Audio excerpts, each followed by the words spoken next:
Okay, so I was working a little bit after hours yesterday, and I didn't really do very much. But one thing I did was change the mesh struct. So instead of having one mesh text or mesh font, instead of having a mesh font and a mesh object, now I just have mesh, and it has a tag that tells if it's an object or a font. And then we have an anonymous union with two structs, object or font. And then we're sharing that memory between all the kinds of meshes that we're having. And then I started working on having a single mesh creation function rather than what I was having before, which was two functions. Now, I I might overload it in the future. I don't know. But for what I'm doing right now, this feels like the proper way to do it. So let's get to it.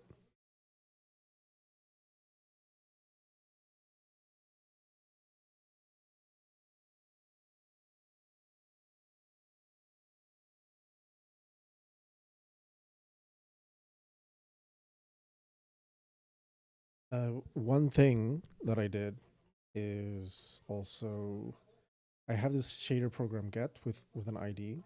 It's very similar to how I was giving it to the game before. Um, get, I forget. Yeah, but in it here, I'm having this graphics request mesh object and mesh alphabet, and I was thinking maybe I should have that as my general design. But now I have shader program get, and I can also have static. Should it be static? Probably not.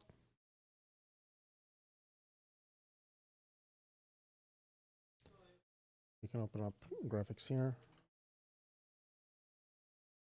We can change this to make it available. Um,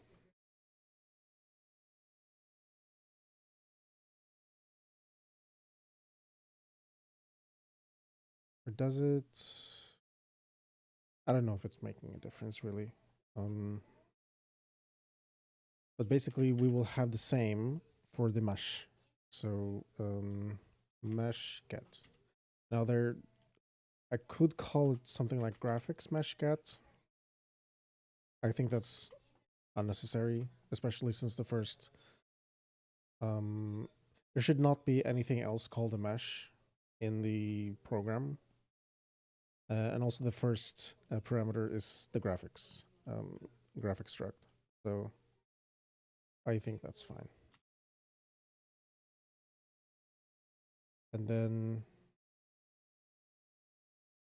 void state, huh?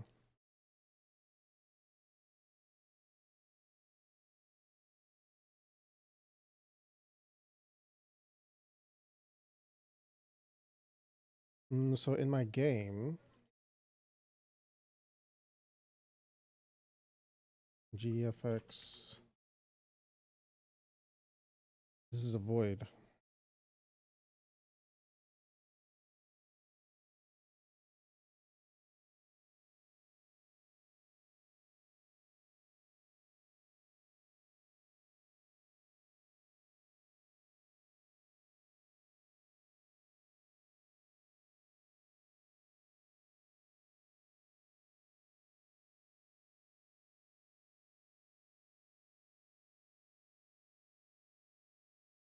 Mm, I'm just thinking about ways to avoid writing this multiple times.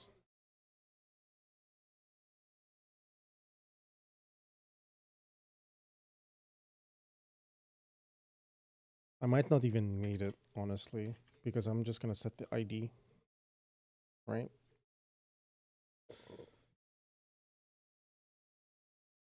So now we need to have this function.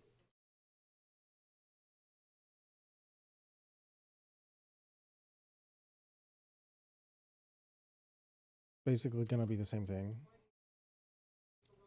So we're having mesh count, mesh,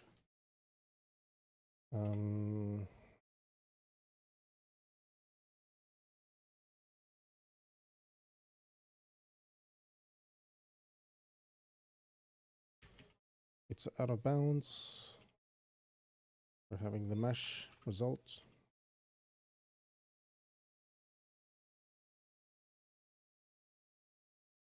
And then in the mesh itself,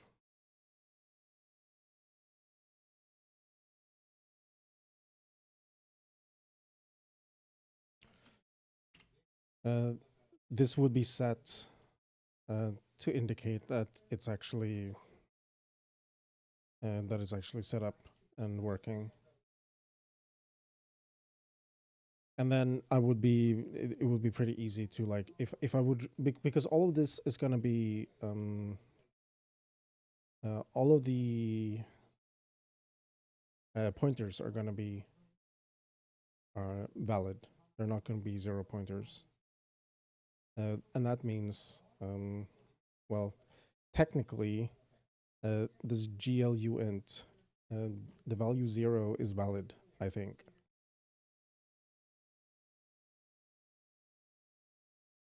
Maybe not for everything, but like for, I've seen enough 0 being valid integers that I'm kind of scared. This is not the documentation, what the hell?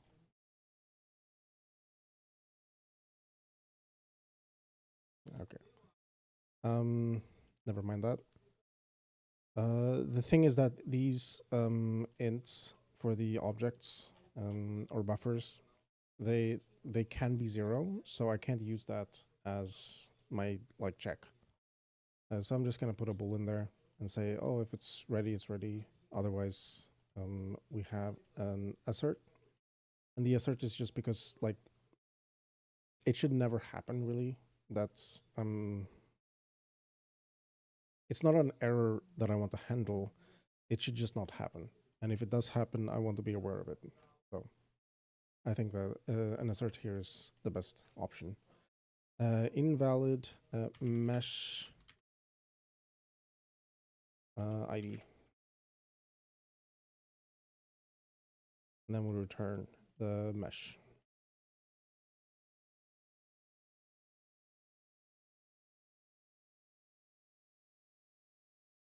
And then when we are creating the mesh, we do all these things, right?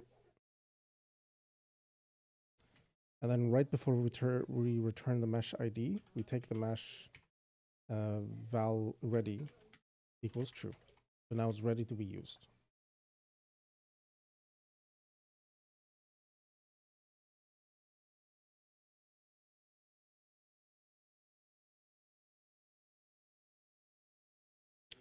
We have the shader program attributes. Here, all of this is, it should be working the same.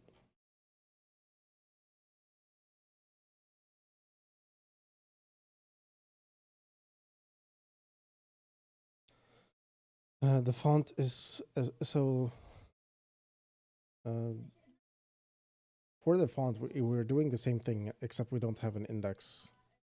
We just have the vertex UBO. Because the indexes are coming from the shader or the font text.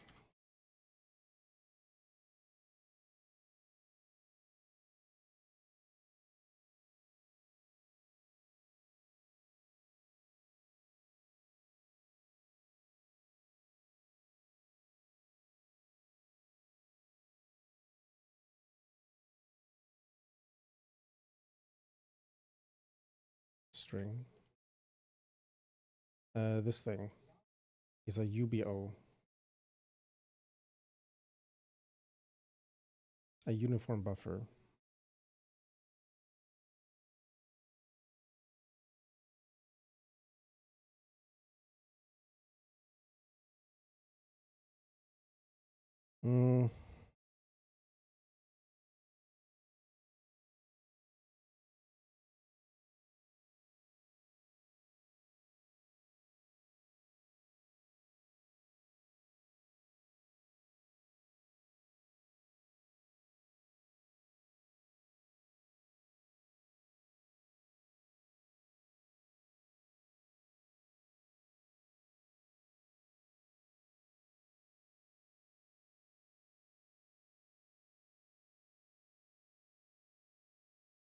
Well, the question is like, okay, so this is just another UBO with another, like, it's kind of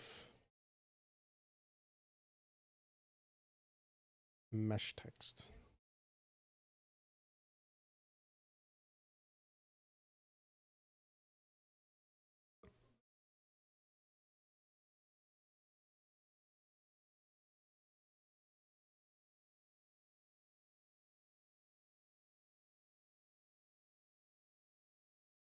Mm-hmm.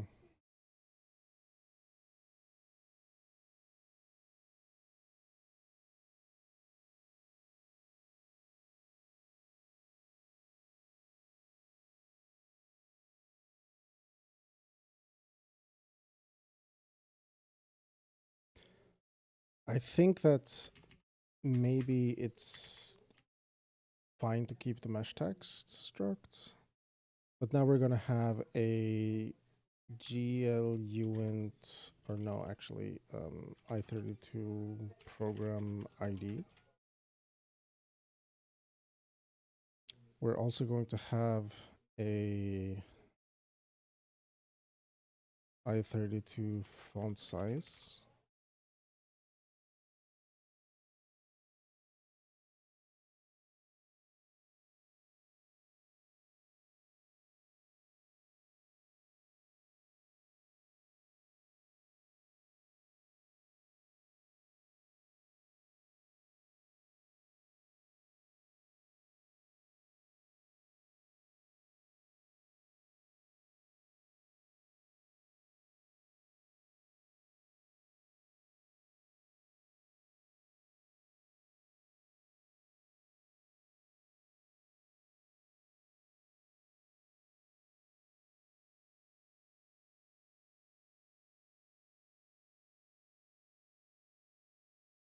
This is the index of this. Program ID is the index of the shader program. I don't want to have that.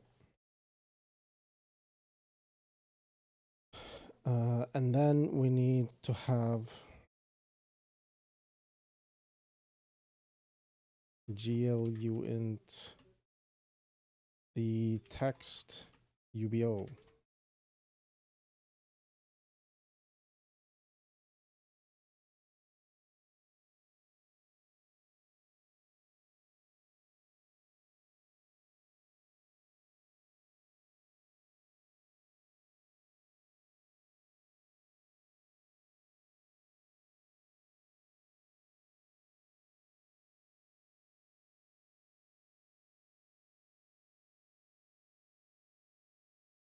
Or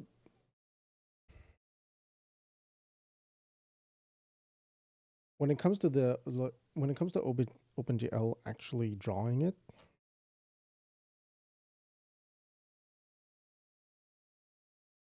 it is this.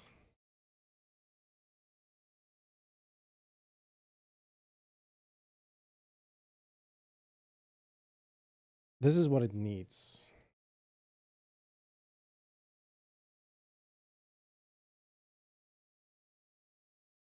Right? And that's what we're creating. The thing is, that would mean that this vertex UBO is not unique. It's not unique to the font.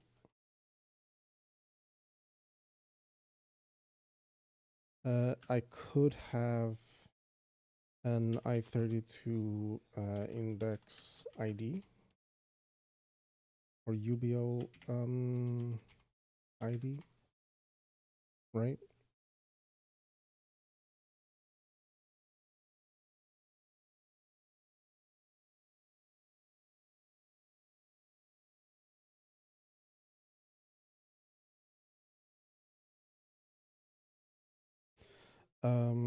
That would mean that probably I would need a type def struct.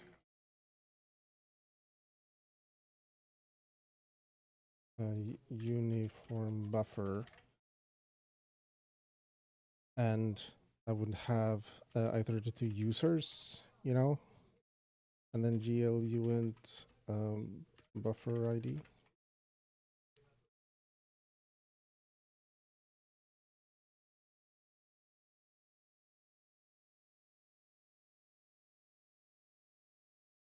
And then when this reaches 0, the thing is, I think this GLUint is actually already tracking the users.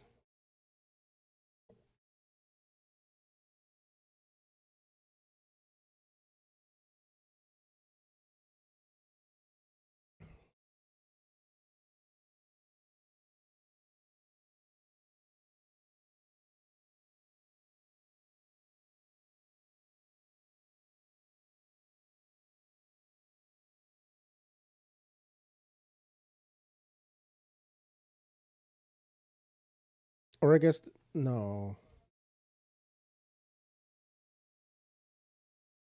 No, that would be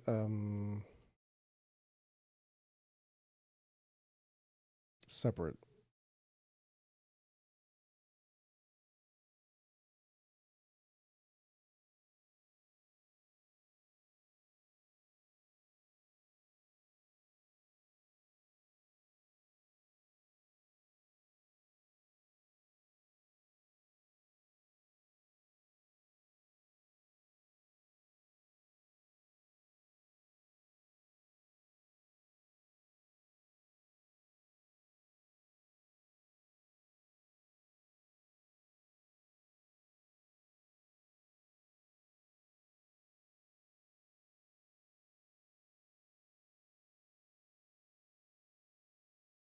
So should I write a function like this for every kind of buffer?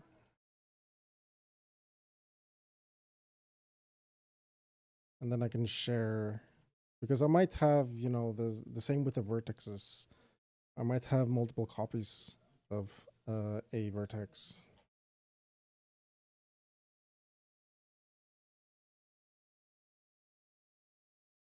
Hello, True Login. How's it going? Well, I am learning or thinking about OpenGL. I am just thinking about what's the best way to go ahead with my mesh system, right? I don't know if if you know much about OpenGL in general. I guess it's not too different from DirectX 11. It's I don't have any experience with Vulkan, but I assume it's pretty different. It's not too different from DirectX 11 that I've seen. Anyway, my problem currently is that OpenGL is giving you these buffer object numbers, right? You've used it quite a bit. Okay, so maybe you can give me some pointers. The issue is, okay, I'm having a mesh, and this mesh, depending on what kind of thing I want to draw, it needs different types of buffers. So, you know, if I have a regular object thing, then I need, of course, just normal vertex and index buffers, element buffer object, right? But for drawing my font, I'm using a vertex UBO. So I'm storing all of the vertices in a UBO instead. And then I'm having a uniform buffer object for storing my indices because I want to have all the vertices in one buffer, and then I want to index into that to draw a specific character, right? And I'm just thinking, you know, okay, let's say that I have an object, say a tree, and I want to draw that multiple times. Well, I don't want to. Each tree is going to have its own transform, but the mesh is going to be the same. So they could all share the same mesh because my mesh here doesn't have a transform. That's separated into my entity here.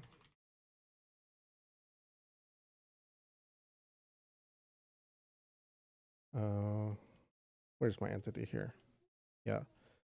So I have like a void star mesh, and I'm gonna change this to an ID, right?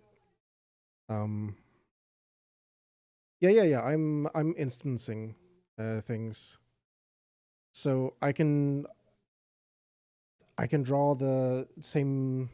Well, I haven't really instanced any objects yet. The issue with instancing for this is, of course, that you don't want to. You would want to have another buffer for the transform or the matrix, I believe, because you wouldn't have so much space to bind everything just on the uniform itself. Especially because I'm doing a WebGL also, and on WebGL you have very little memory. Like I think I checked it on my phone. I have this check version thing, right? And I was checking vertex uniform vectors, and the value you get from this is like 64 bytes or 256 bytes on my phone. So very little, like it would be pointless to try to instance that, I think, for something like, real, like blades of grass or trees, something like that. So I'm just like thinking, okay, I might want to instance my objects, and I'm definitely wanting to instancing my font like I've been doing. For that, I need to have shared vertex UBO, but I need to share the uniform buffer. So then I'm just like thinking, like, what kind of structure do I want? Do I want every mesh to be having unique buffers? Or do I want the mesh? Do I want to separate the buffers into its own thing? So you can see here, I was starting to like think about, okay, maybe I will have like a uniform buffer, a vertex buffer, all of those.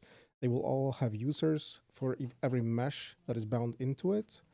And only when the users go to zero do I free the buffer. Well, right now, all I'm instancing is my font, and the font is instanced. Well, it's not working right now because I'm in the middle of like a big restructuring. OpenGL C and to the draw. So this is the code that I was writing, and you might be able to gather from this. I'm having my texture 2D. This is the glyph matrix or glyph texture. I think RenderDoc should still be able to see this texture. Maybe let's see. No, it just crashes. Okay. So anyway, I have my texture buffer. Then I have a uniform buffer with all the vertex data, and that's it's the uh, rectangles for all the letters, all the glyphs, and that's the same for every instancing that we are drawing. And then we're drawing 6 of the vertices, and the way we are deciding which vertices to use, it's from the string shaping buffer. It's a uniform buffer, so I can actually show you the shader.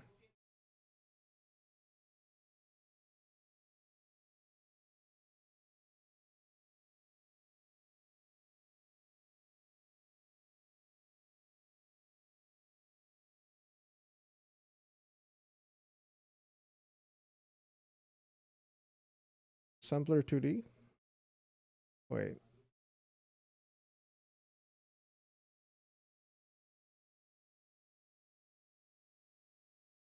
Shape.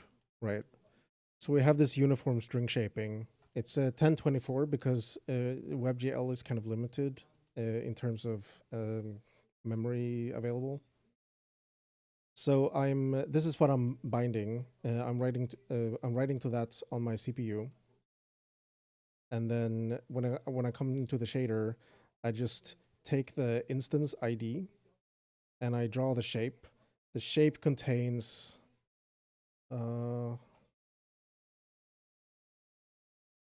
The shape contains the offset. So I take this indices. I'm confusing myself, I'm sorry.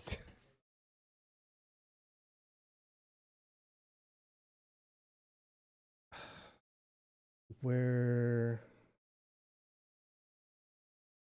I need my struct. It's in my vertex OpenGL.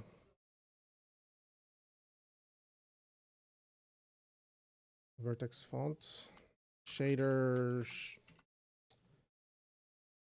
shaping.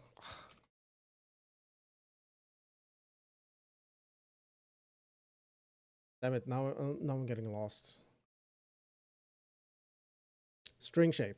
Here we go. This is what I'm passing. So I'm having the glyph index in here, and then I have the offset. The offset is being calculated using KB. String shaping in main. What? String shape.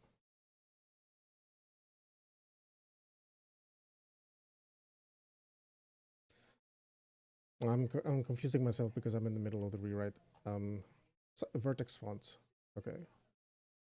So this is my buffer with the vertices. It's very, very simple. You can see this is the UV into the texture. No, this is the UV into the texture. And this is the position from the left corner. It's too many steps. I wrote this a couple of weeks ago.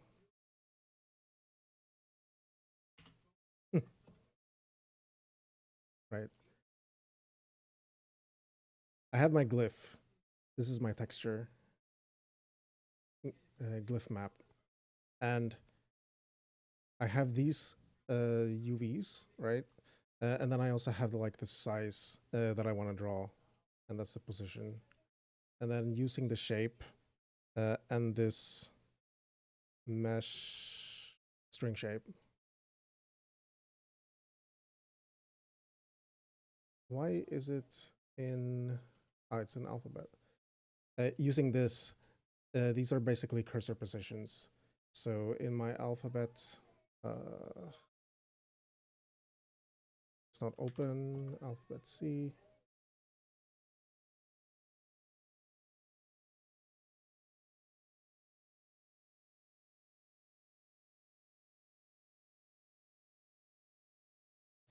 You can see here, I'm just allocating a huge arena. I'm having my cursor X, cursor Y, and then I'm using KB to get the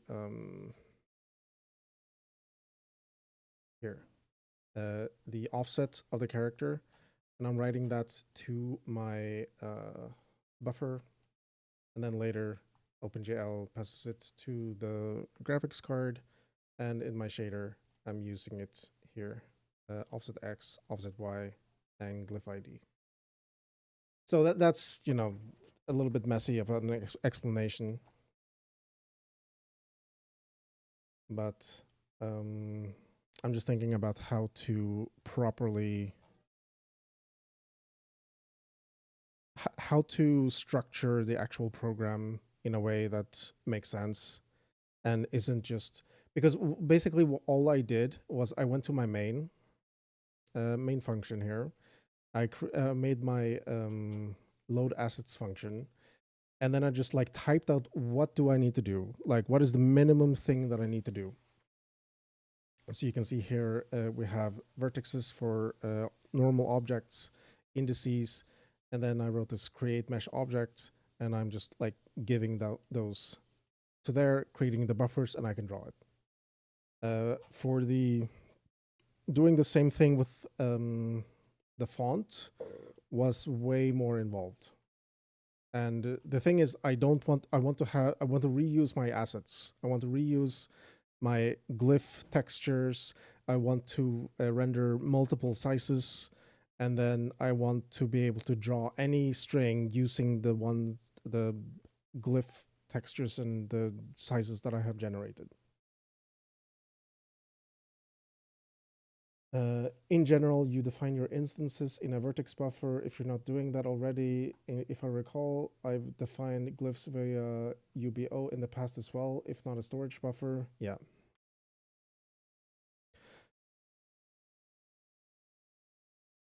So I am, I'm not so sure about OpenGL. I am defining my instances in a uniform buffer object. Because I decided that, okay, if I have one UBO, I can draw 1,000 glyphs and that's enough. And if I want to draw more, I can just, make another buffer and draw that afterwards. Because, 1,000 characters in one draw call, I think it's enough.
Ah, thank you. My wife was asking me for something and I forgot to unmute. uh, you would set up the instance attributes like any other vertex attribute, but followed by a call to attrib divisor.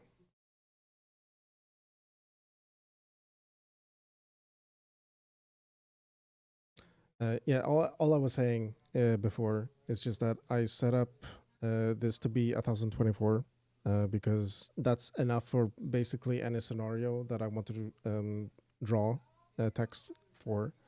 And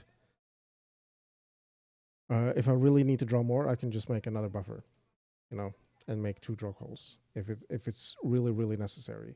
And, using Notepad and like checking how it looks like, if you have one big paragraph, then 1024 characters is actually quite enough for almost any character for almost any paragraph that anyone would like to be reading. So what is this? A vertex attrib divisor.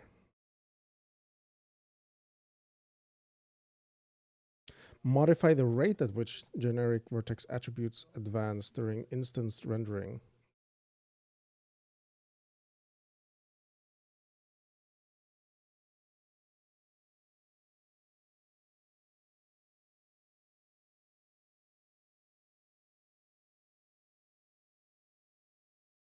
The number of instances, okay.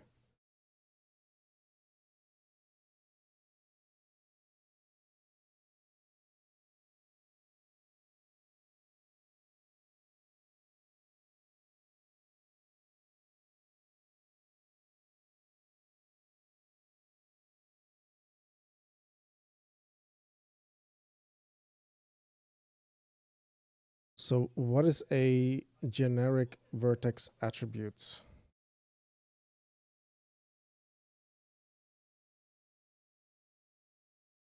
Is this VAO? Is that a vertex? It's not an array, it's attribute.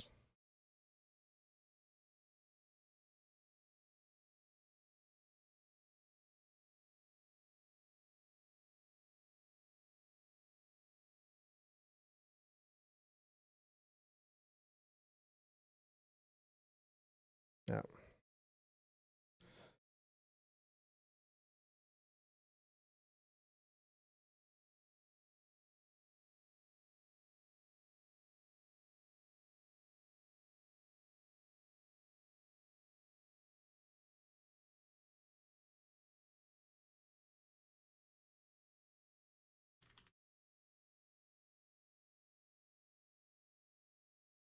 not found. Thank you.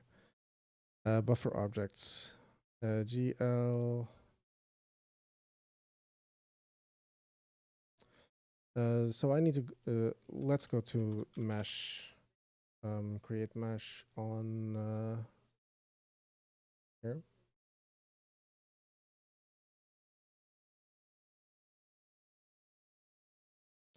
A vertex array. So I think I've been reading this, a couple weeks ago still. The issue with this, what was it?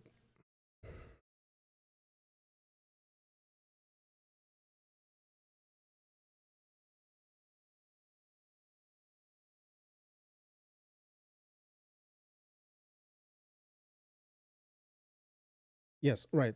So it's drawing the same instance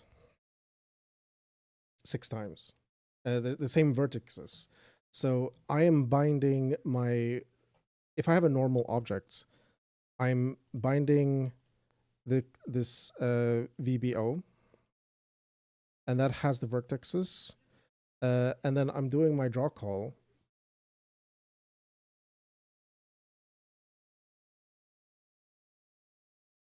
In here, and it's drawing the same letter, for example.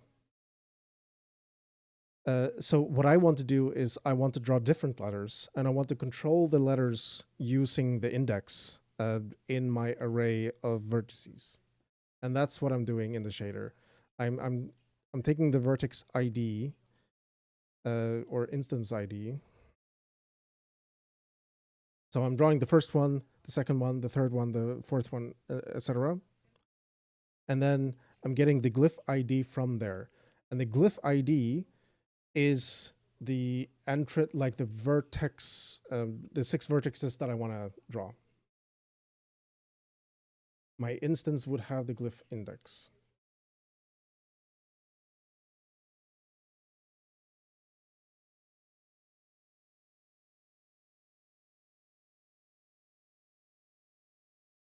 My instance would have the glyph index. What does that mean?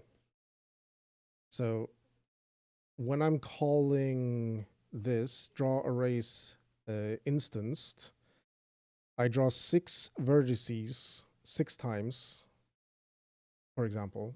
6 vertices glyph count. And I'm drawing the same vertices every time. The glyph UBO.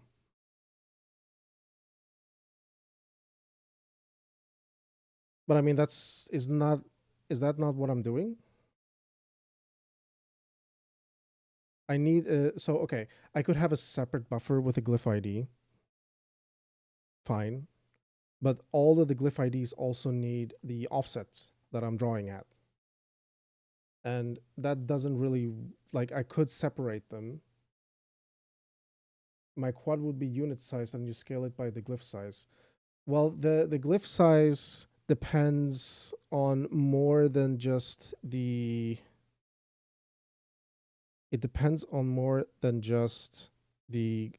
size of the glyph. It depends on the glyphs around them. So I can have the same glyph can have a different size or different position depending on the other glyphs around it. And that's what the text shaping is all about. So let's see. I think I should still have some text in here. This is my example, right? So these, they are technically, all the text shaping would be defined in the instance then. But that's what I'm doing in that case. Because I have my shape, it has the glyph ID and the shape. And that's all I'm using. And I'm binding that, and I'm using that to draw. So I guess I could avoid this. Instead of doing that, I could do this. Is that what you're saying?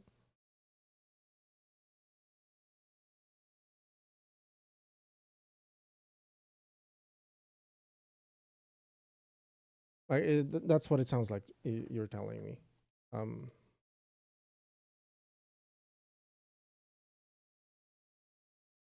I'm just like I don't really know if it would be like technically maybe that would be like more efficient. I know that the modulo is expensive operation. I don't think it really matters in this case. But like I'm already having the all the data, the minimum amount of data that I need, and I need I need 6 vertices for every character, and I need the offset, cursor offset for each instance, and I need the character. And I can't have, for example, I can have the same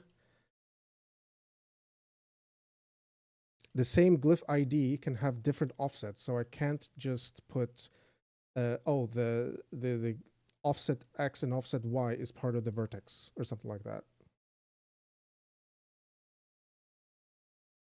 Glyph index would be another attribute like layout.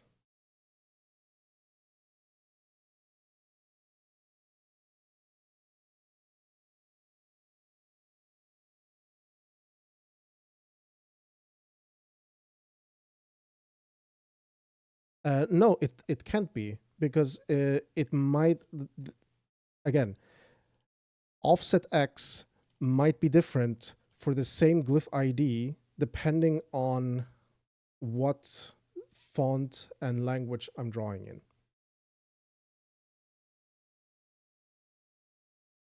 So like I can take this as an example. This is the same character drawn. Well, okay, so it's the same glyph. It has the same code point. And it uses 3 different like glyph IDs in the font. And then when you have this is this glyph ID after itself, it can have a different offset than that glyph ID after this character. And so like you can't guarantee, like you could guarantee it for some fonts and some languages. So like for example, you can literally have, you know, a monospaced font or a font that doesn't have any kind of ligatures or something like that. But if you want to have full support, you can't tie this to the glyph and just call it a day. It needs to be unique for every instance, and that's why I'm using this this buffer here. Yeah. Anyway, I should get back to what I was doing. What was I doing? I was thinking about my mesh and my buffers, and the buffers could be shared. Now the thing is, the vertex UBO would be shared for every instance of mesh that wants to draw a particular font at a particular size in a particular language. But the UBO would be unique for every unique string.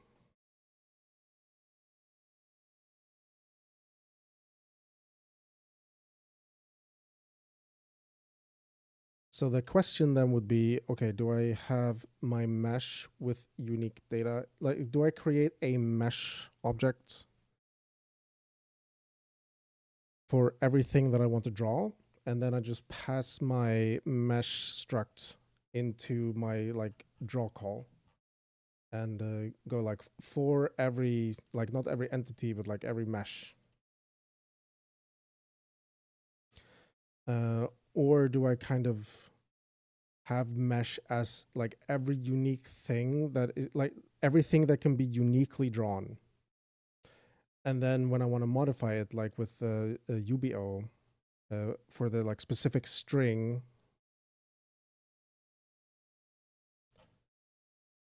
do I put that separately? But then I would just like create another struct that has the same like ID kind of. So yeah, I'm just like kind of thinking loud about it. Um,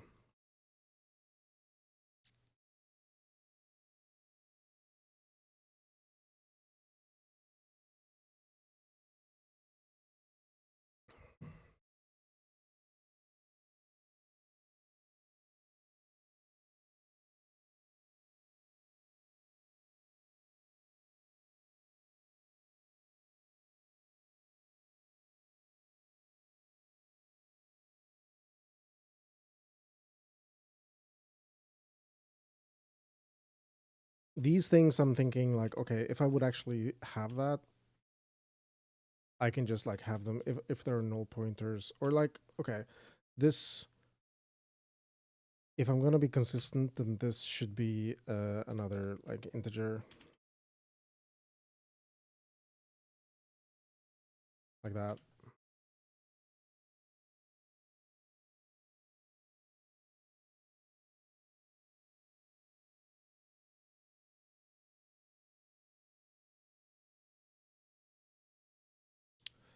Then it's the same thing as the shader program. The shader program should also be I32. You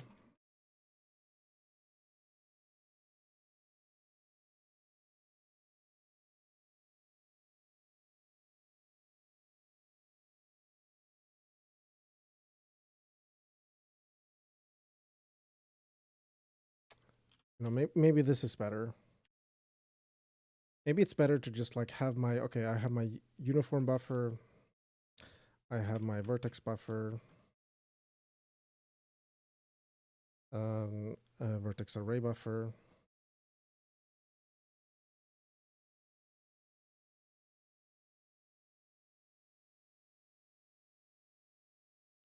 What else am I using?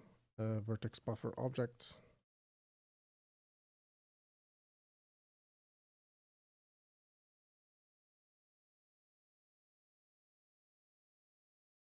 Index element buffer object.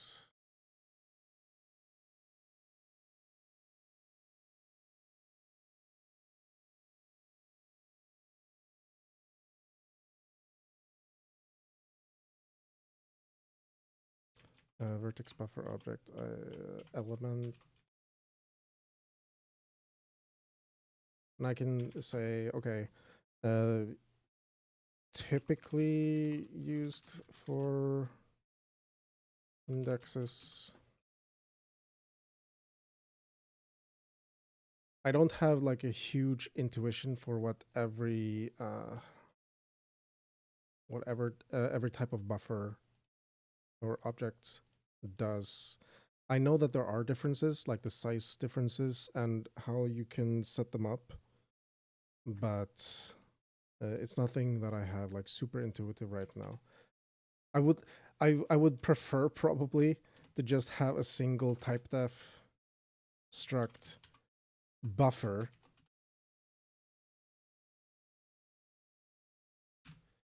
Maybe that's what I'm gonna do. So I'm gonna have a buffer, and then I have enum for the type. Um,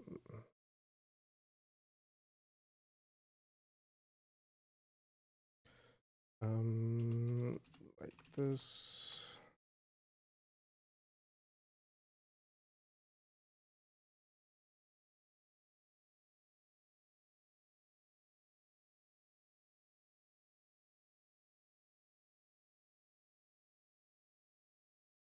VBO.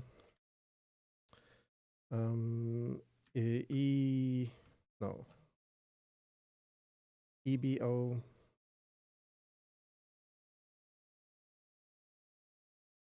UBO.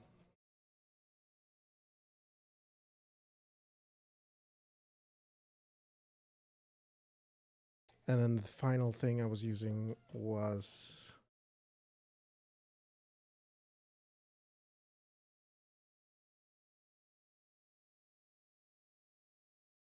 all buffer objects. all buffer objects are generic, you can use them for anything. Yes, but some of the buffers are having different properties, which makes sense. Like, why else would they be different?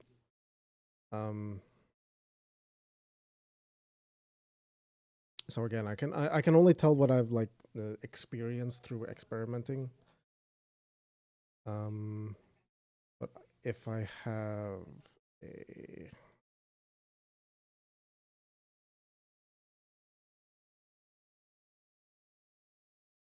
see what I was doing. I have my like EBO here, and it has no. That's a bad example. In here,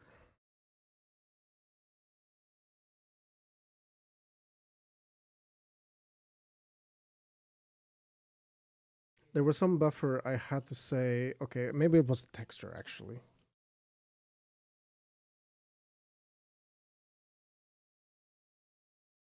In the texture, I had to tell that,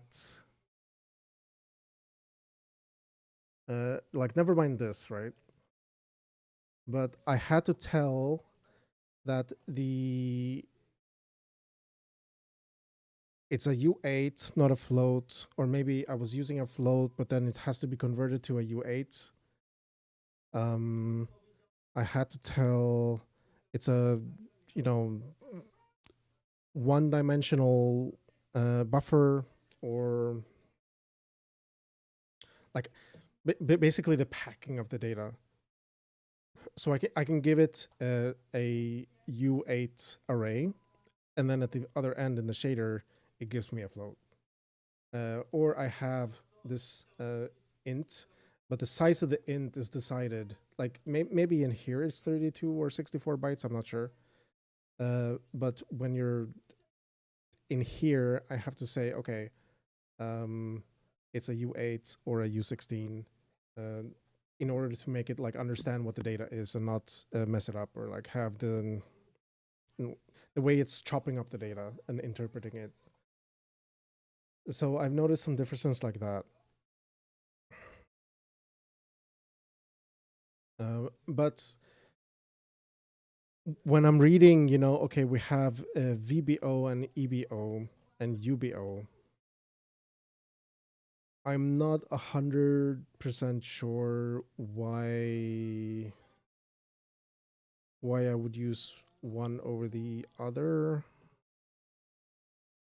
I feel like I understand the uniform buffer objects. That's just like a big blob of data, and I can do whatever I want with it. Like, for example, here I say 1024 IVEC4, and I'm just like separating it and using it. And then the EBO is for every index or instance ID. I'm getting it in here or something like that. But when it comes to how do I structure my code or how to use it, that's just what I'm thinking about out loud. What was I doing in here?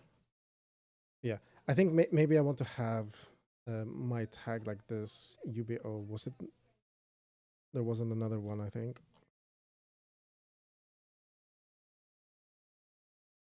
I should probably like sit down and like read more about the different buffers and what they're used for. But the goal for today is, again, I want to compile this after having so many errors.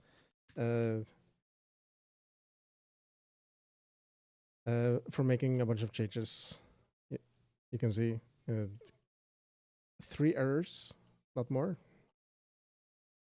Yeah, too many errors, 20 errors generated. Sure. So I just want to be able to compile again so I can like inspect. Anyway, here I should have it on this side. Let's try this approach.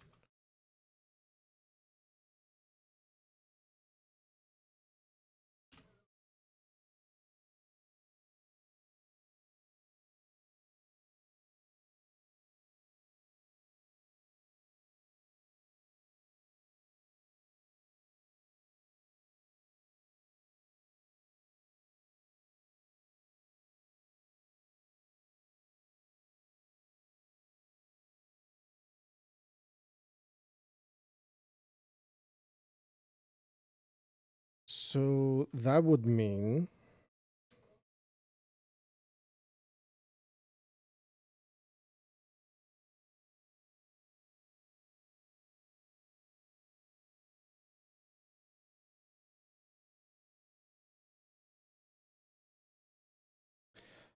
all of them are having buffer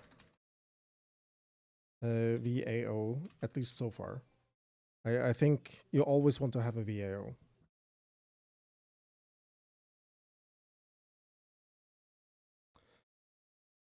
And then vertex.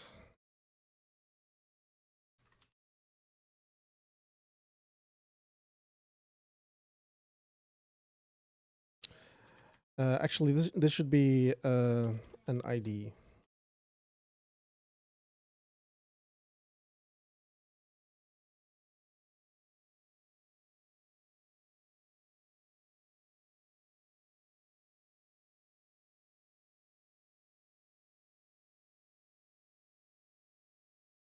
Does that make sense?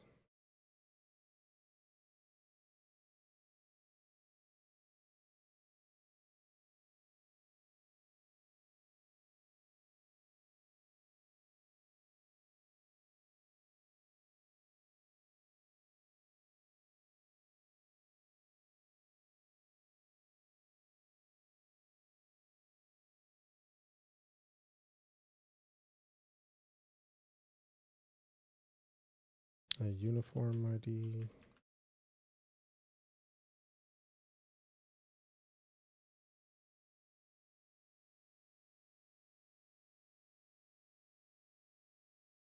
Because there's limits, different limits for the buffers.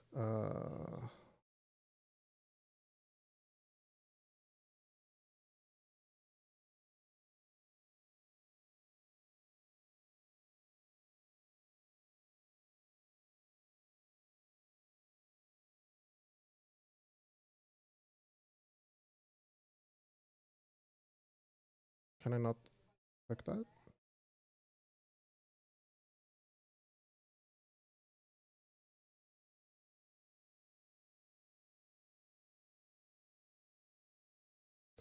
This search is not working for some reason.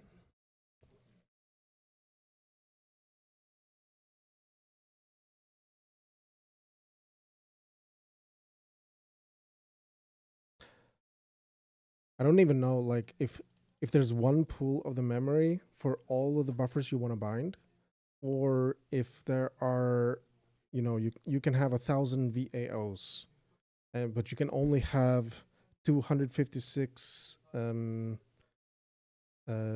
UBOs, for example.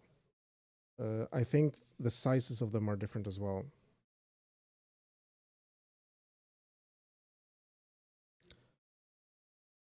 So do I want to have one?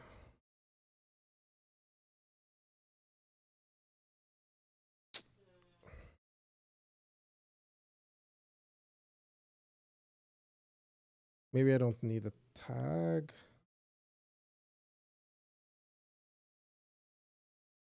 Buffer int.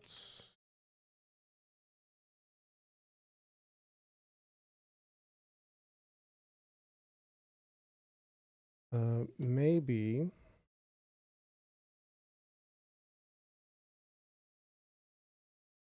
we do it like this.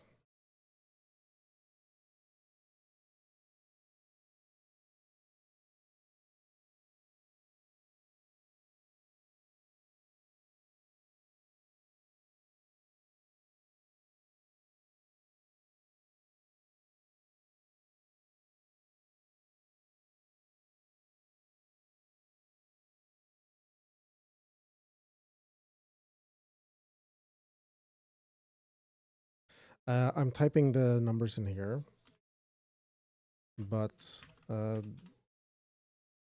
they should be defined somewhere like this later. Right now, I'm just like thinking vertex buffer.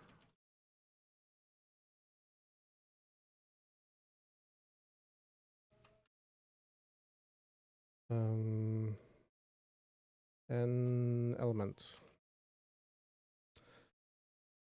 element buffers and uniform buffers.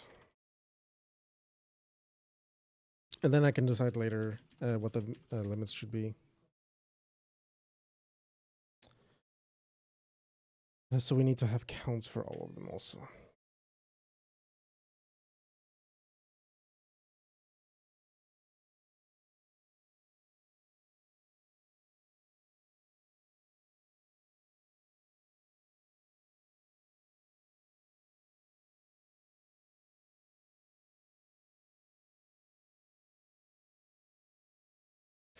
Yes, I'm storing the individual cursor position for the specific instance. So I'm storing the instance of the character that I want to draw, and I'm storing the cursor position because they are separate. You can't tie a specific cursor position to or offset to a specific index. So every index needs to have the specific offsets stored. Yeah. It would be maybe easier to show you when I can get back to compiling and maybe even draw. But I don't know if I can draw the text today. If you want to take a look, I do have, what's it called? GitLab. This is the source. And if you go back to a commit, this one probably, if you pull this one and you build it, you would be able to see it. One thing you should know is that in the build script, I'm having build here. In the build, I'm having handmade math, STB, and KB. So you need to add them yourselves because it's not part of my repo. But aside from that, oh, and you need to link to this also, glue. But if you already have that, then it should be easy, or it shouldn't be too hard. If your unit, I haven't compiled this on Linux yet. I do have this shell that is doing basically the same, bash shell script. But what this is doing is it's building for Emscripten. I don't have a Linux executable at the moment.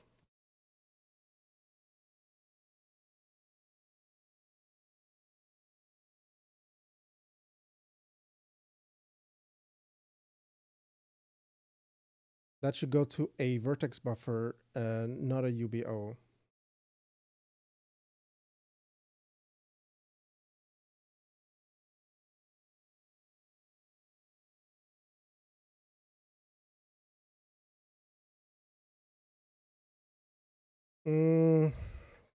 Possibly.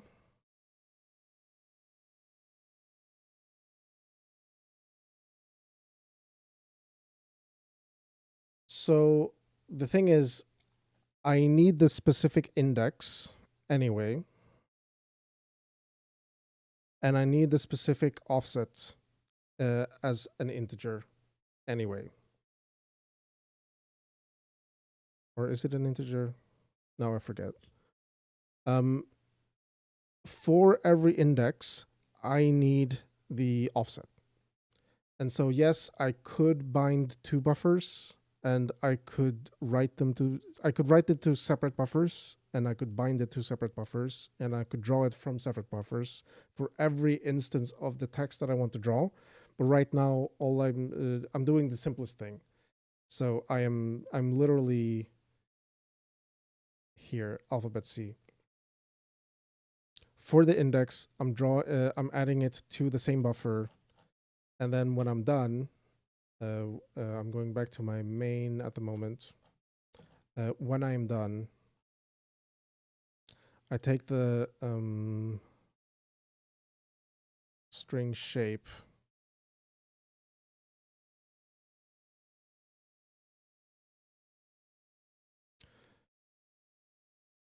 And I go to this function, and then I bind the shape, which is the index plus the position, to just a uniform buffer, because this buffer was large enough for me to use well. Offset and index would be vertex attributes then. Okay, so maybe I will rebuild that. At the moment, it's working. I'm okay. Let's just take a quick detour. Like it's kind of annoying that I can't build and show and experiment because I'm like in the middle of doing something different. But I have my attributes. This is for creating my object, like typical object, that like normal 3D model object thing, right? And I have my attribute count, and I do all of these things. The attributes are things like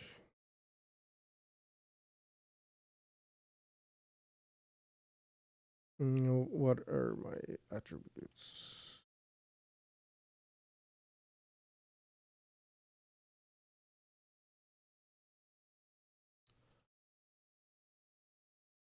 I'm not calling it from there. I'm calling, is it init?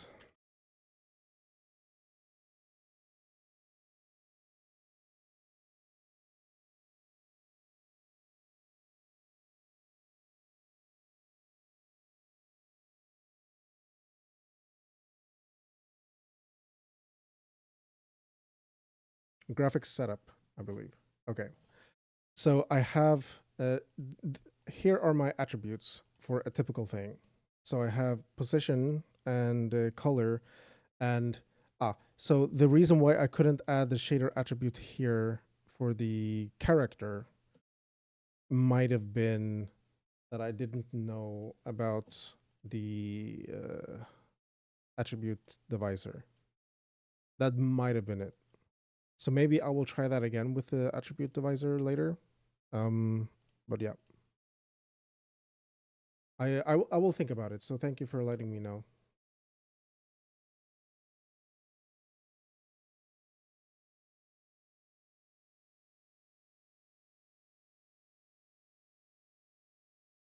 Because yeah,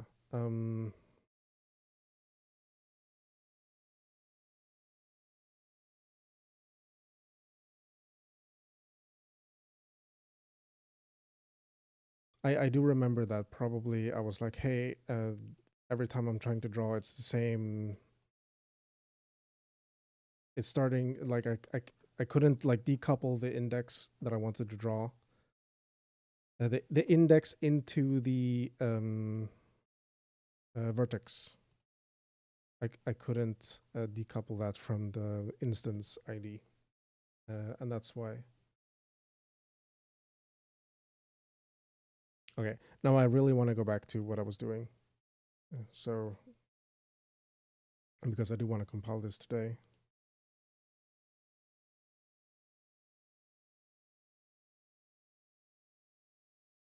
That's my drawing function.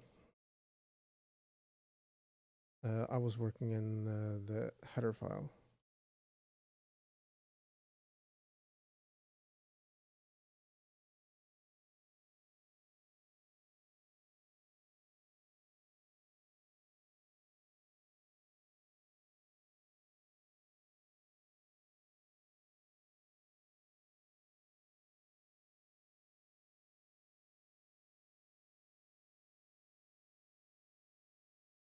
All right, thank you. Thank you, and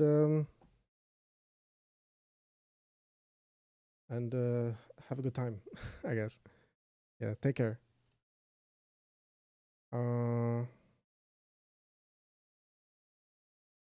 Okay. So yeah, so right now I can all these things I can kind of do independent of my I can create a mesh in two ways, either by passing in the things that I want to bind or by referencing different IDs. And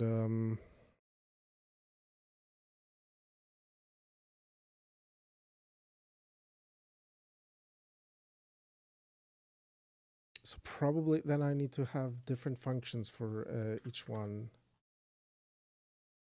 Create mesh. Not this one. This one I can just kind of delete, I think. This font string. This is basically my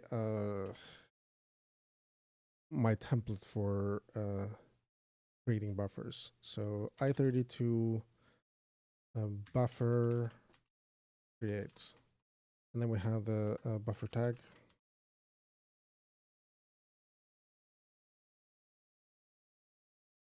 And we have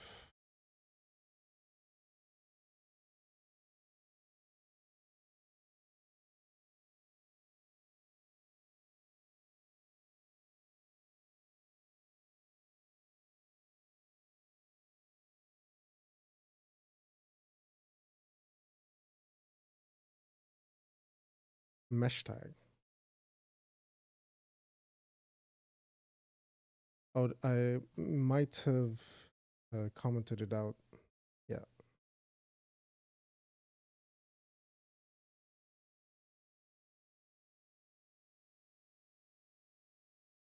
So switch tag.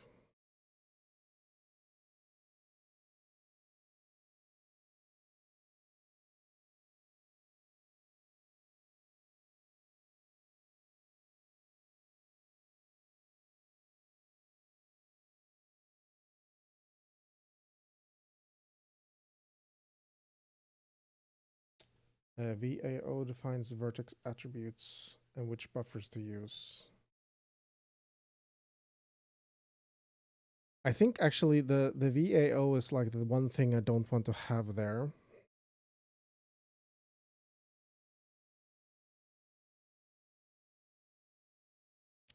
It feels like this is unique to every mesh. I think.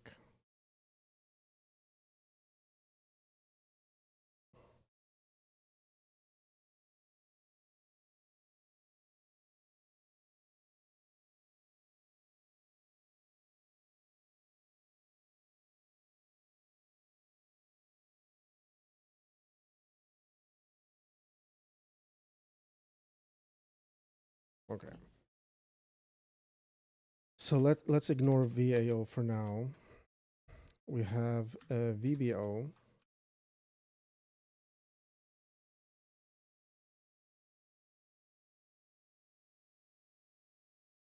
EBO,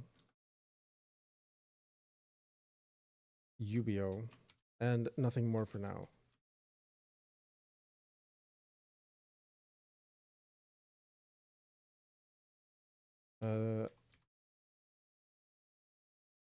We're just gonna assert false.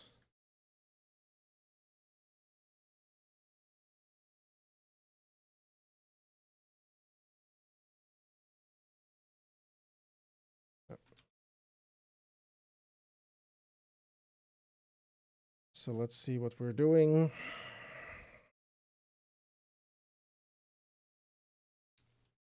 Here is a typical VBO that I'm using at the moment.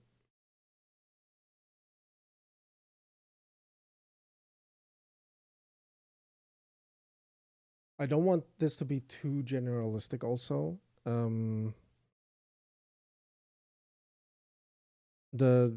Okay, let's say that I have 1,000 things that I want to draw.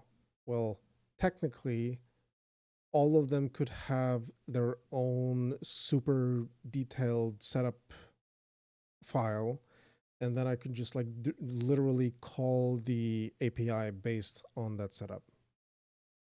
But realistically, I don't really want to have more than, you know, a couple of 3D object types, one or two string drawing types, maybe something for particles, or, you know, something related to foliage, maybe another one for topology generation, something like that. So like I can count on one hand, possibly two, what things I want to have available as my like mesh types, or what I want to use the buffers for.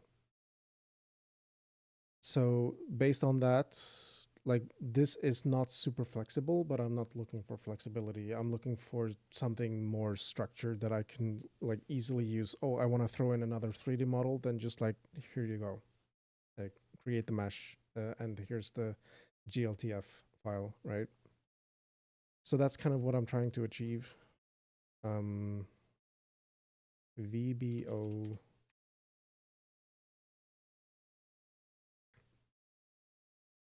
What we need also is the graphics.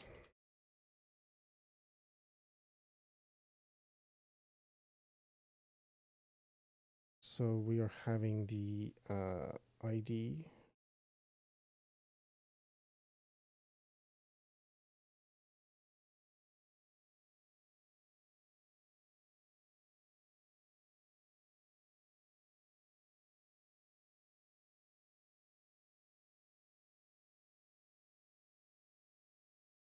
-1, maybe. So if we're having a VBO, then we take graphics and, well, I should have the same shader program get. I should have the same for a buffer then.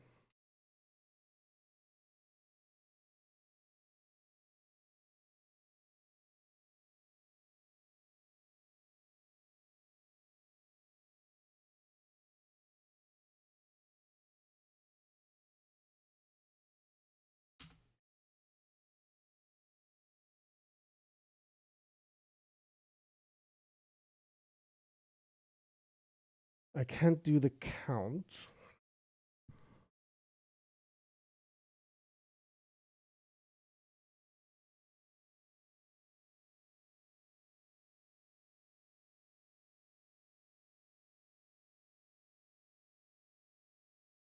Might not even want that, honestly.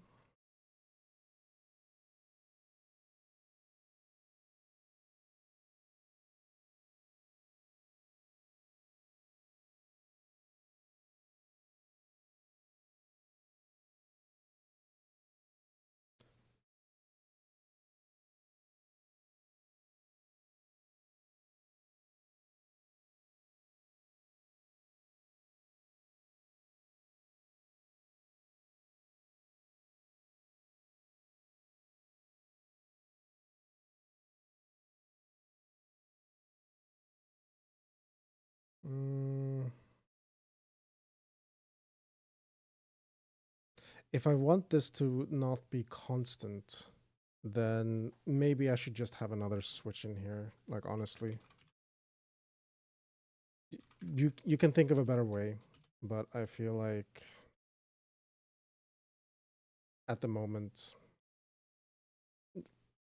it works and it's faster to just type it out quickly. VBO.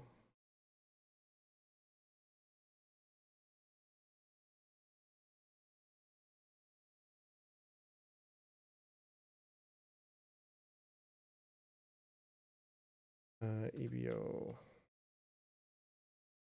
UBO.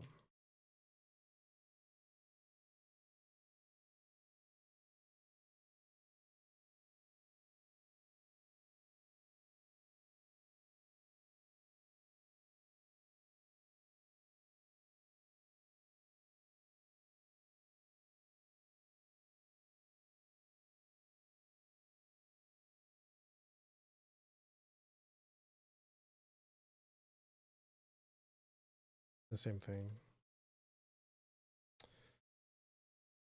So we're doing graphics, VBOs.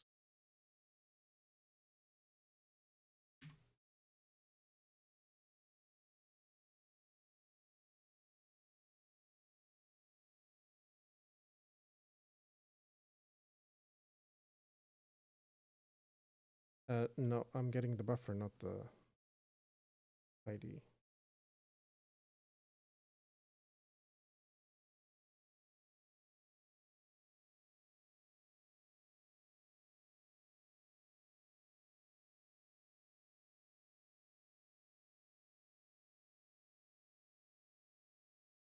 Oh.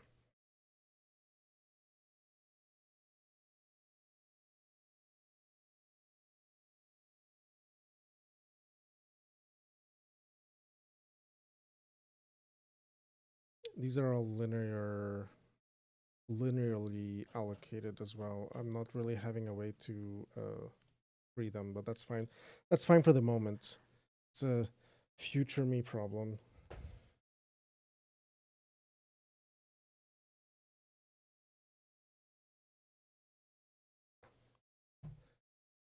Okay. So we do the same thing, but with uniform buffer objects and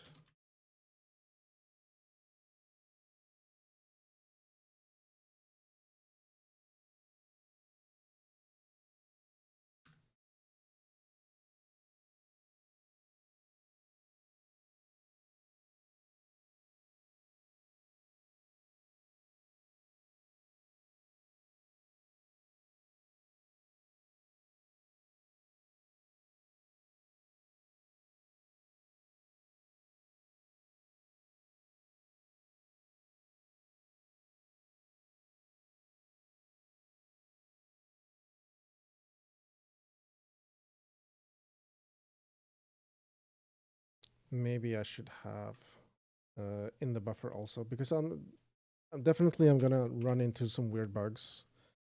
So rule ready. And then I have the same like kind of design pattern for everything.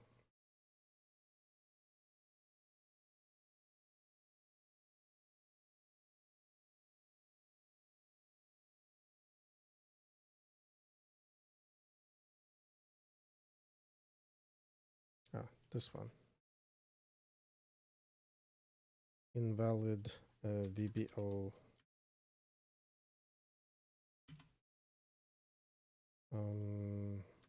Yep. Invalid EBO. UBO.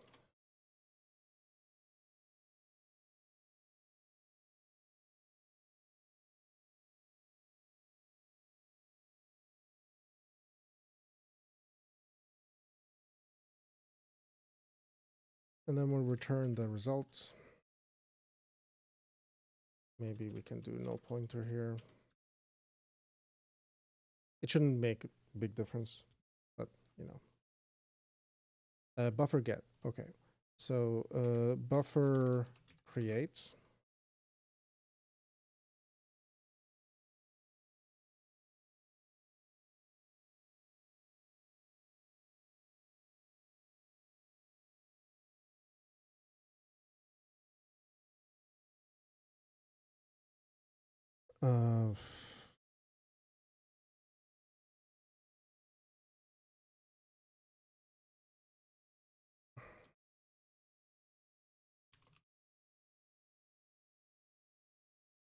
I think I'm dumb. I made something dumb here.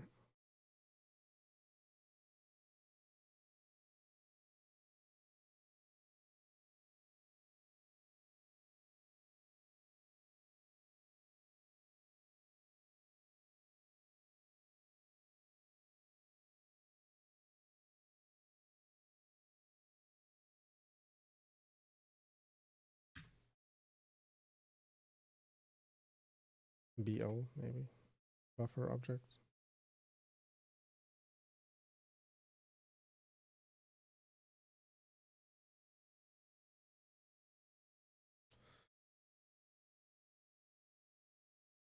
Should I call it VBO? I'm not sure. But we are getting the graphics vertex buffer objects, graphics VBO count plus plus.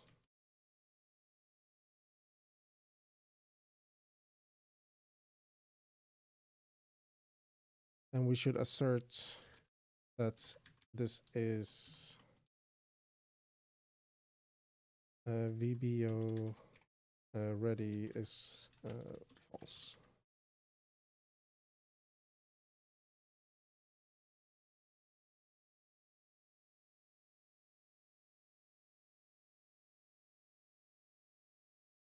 The result is this.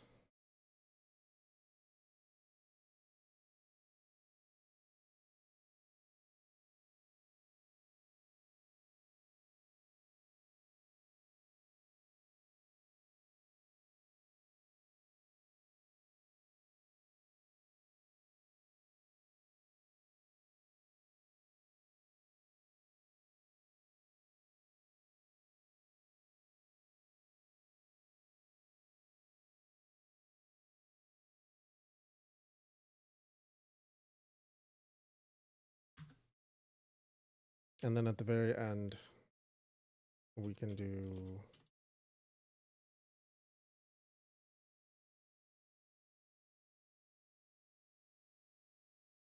let's call it, I think, buffer. It's good. Then I'm not confusing. I generally I don't really like single character variable names. And like something like graphics is fine because like I will always know what graphics is, but VBO, because it's unknown to, like, it's not unknown, but I'm not used to this kind of, I'm not used to these buffers yet. I think buffer is just better. So we are generating the buffer.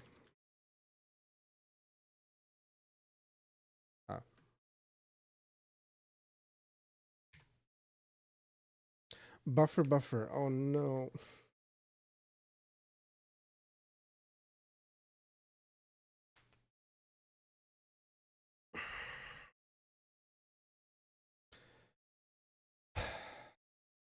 Let's think about some different name for this while I'm using the bathroom. So be right back.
Okay. I think that this buffer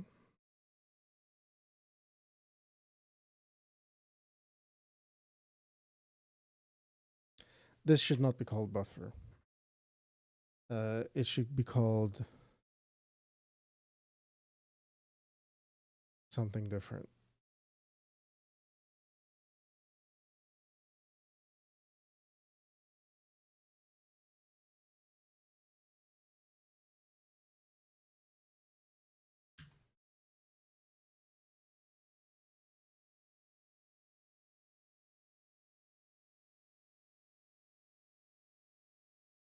GL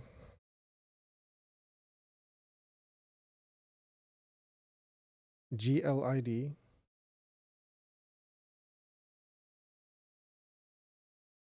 maybe.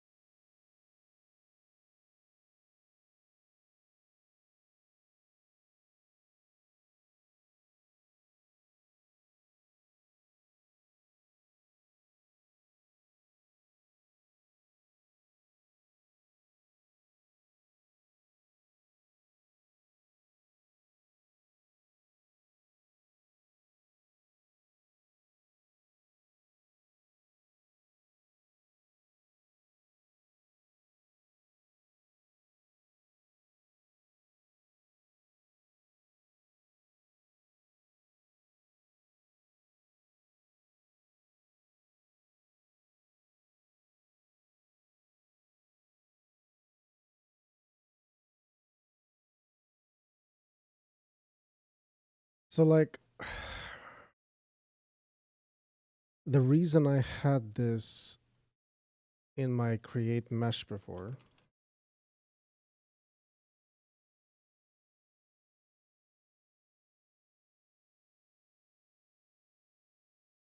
now it's deleted. Font should still exist. Is I bound this and then I call this. And then the VAO records that, oh, this UBO is what I need.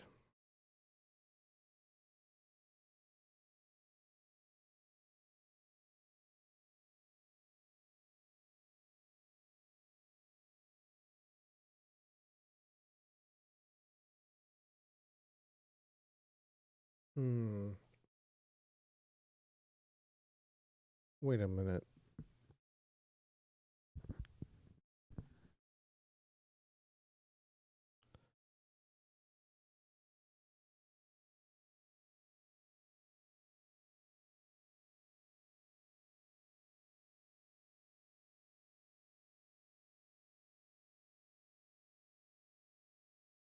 Okay. Like, okay. If I would do this separately outside of this,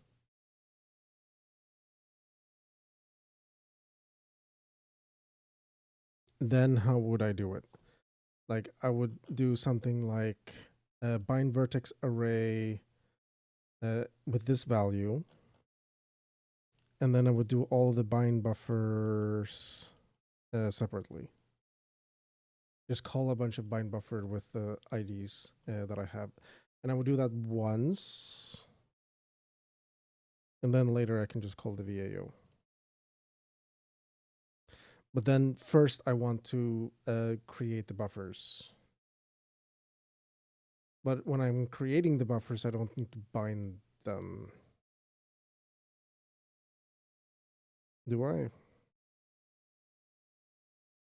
Can I do this and this without that?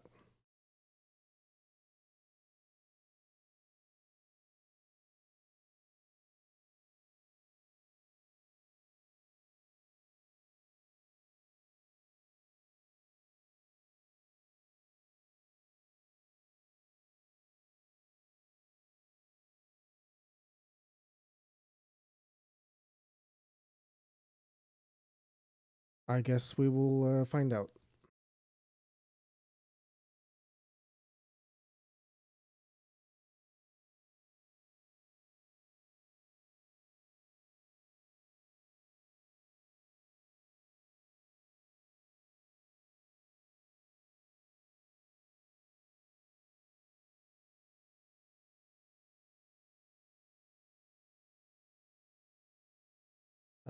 No.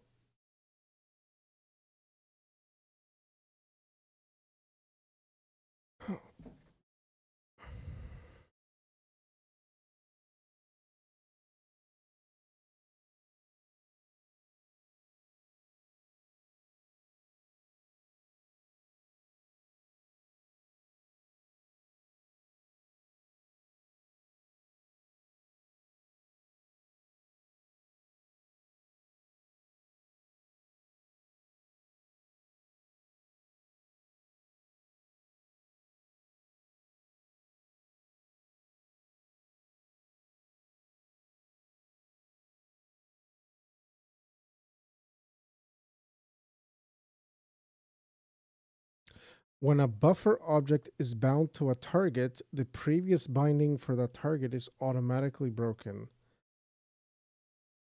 Really?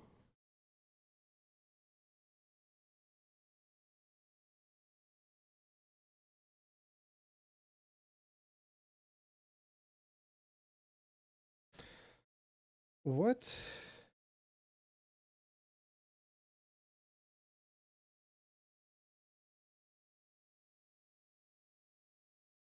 But why? That makes no sense.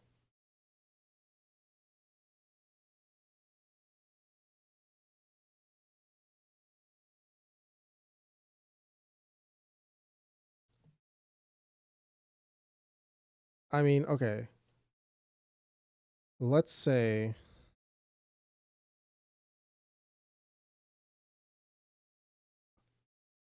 I have two characters.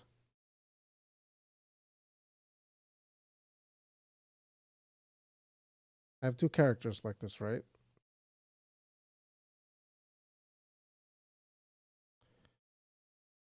They're using the same vertices, but they're having different textures.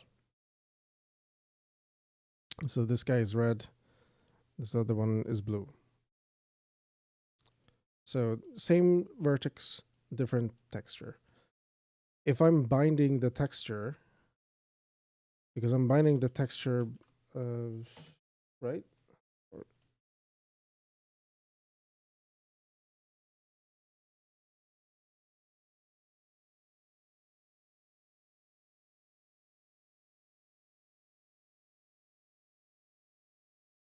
Okay, bind texture is its own thing.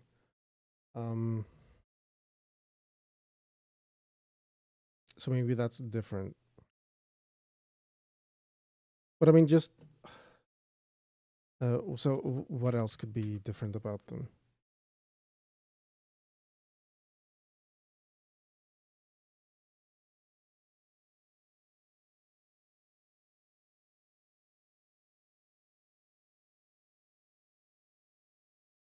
Um,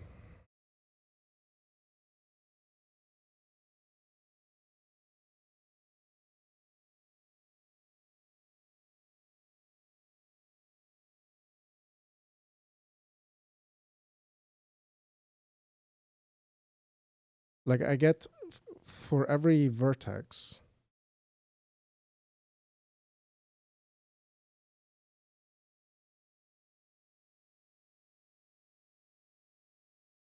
here's a bunch of vertexes, right?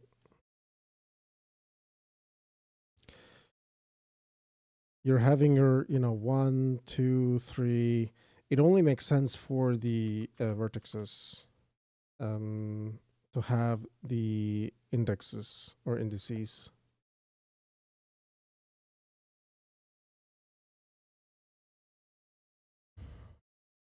But the way I'm using it, I want to use it differently.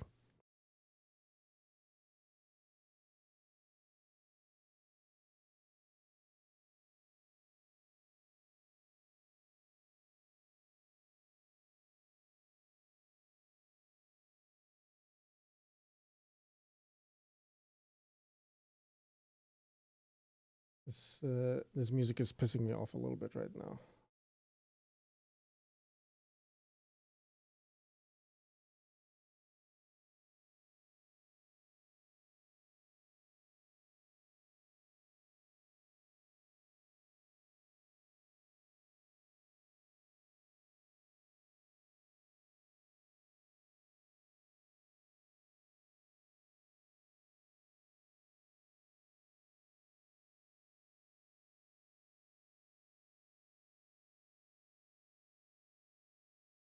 Okay.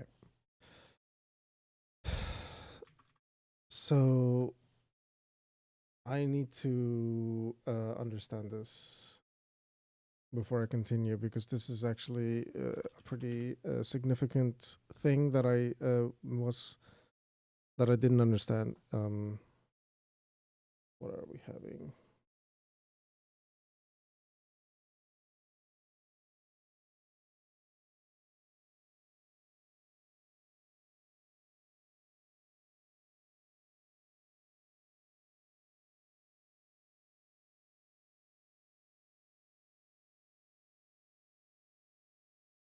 Um,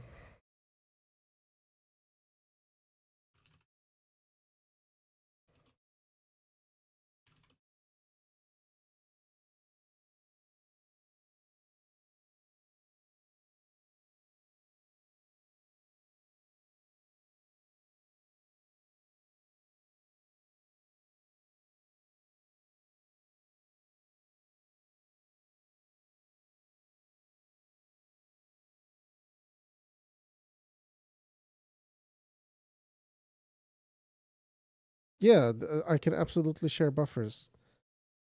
So like,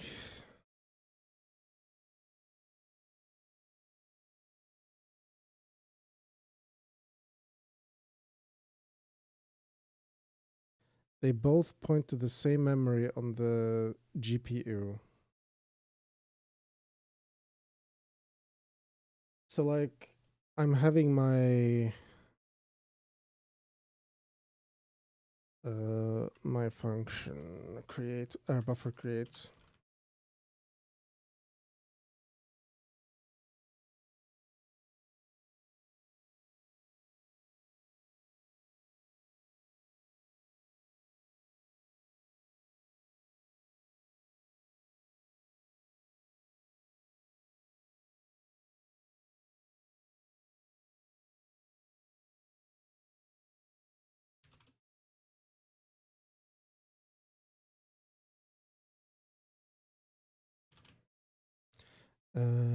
Can I skip binding the buffer if I create the memory on the GPU separately?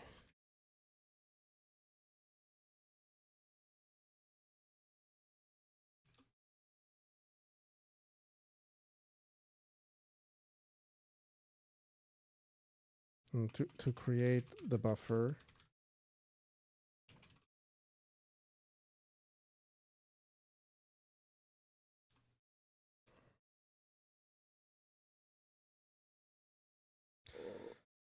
separately from binding it.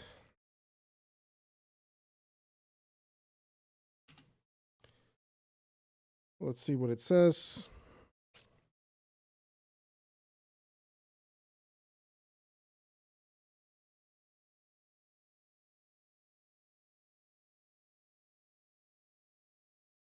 So I call GL buffer data, and then I can unbind it.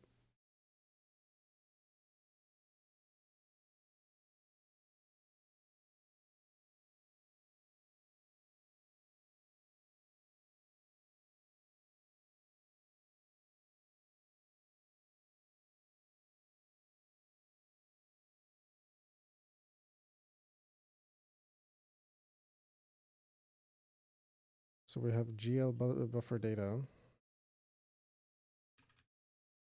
Free.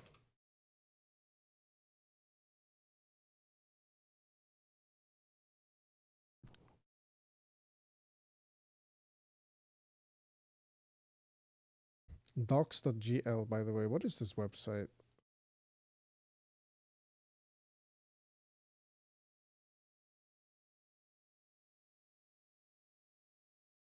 Yeah, it's not official. I haven't seen this before. It doesn't work. Like, or maybe I just needed to like refresh the page or something. How do I free it? Delete buffers.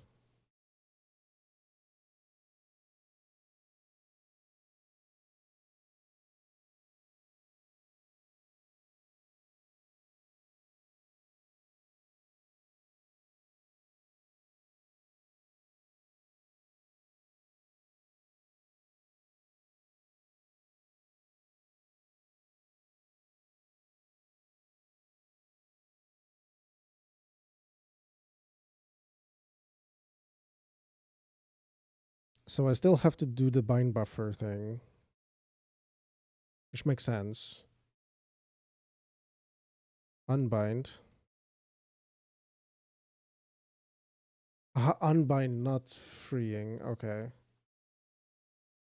Okay, okay. So basically, I do the same thing, but later when I when I create my object, I just bind the uint. I bind the uint for the buffer, and vertex attrib pointer records the VBO into the V. Really?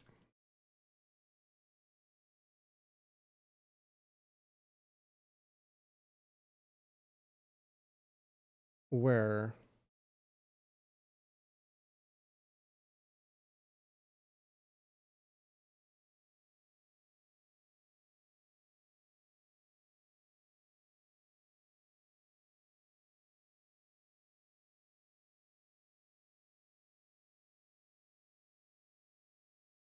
Shader attribute.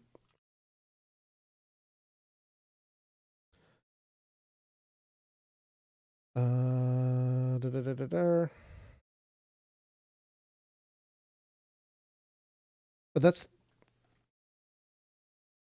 part of the shader.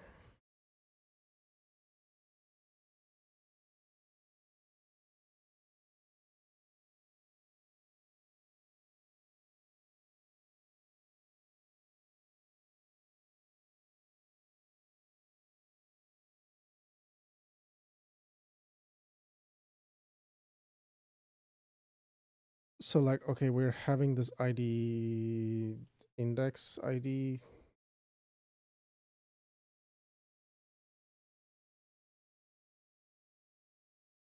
The get attrib location is dependent on the shader. It's not dependent on the buffer. Or at least I'm not seeing it.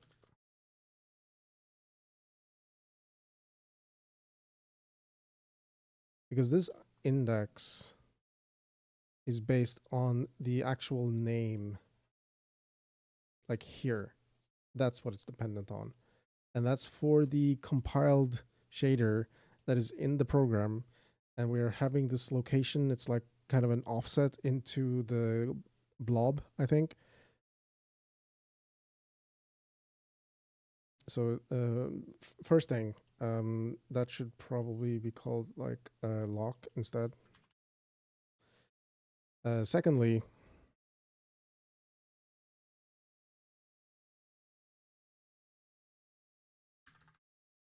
I think this AI is this is not correct. But this is recording something completely different. Um,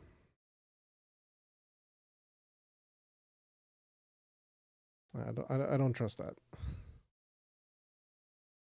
So let's see for a GL3.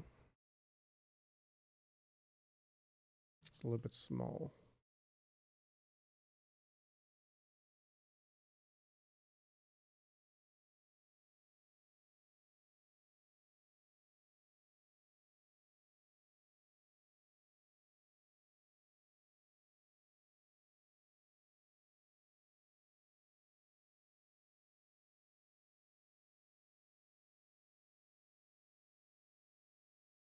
Specify the location and data format.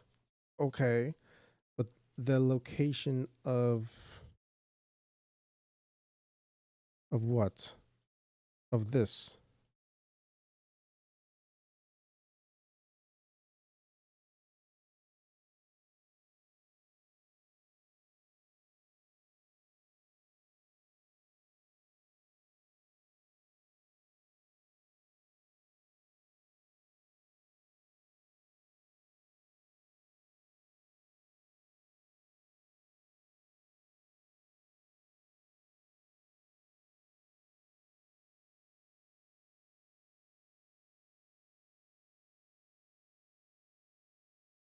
I think I'm getting a sense of what I want to do.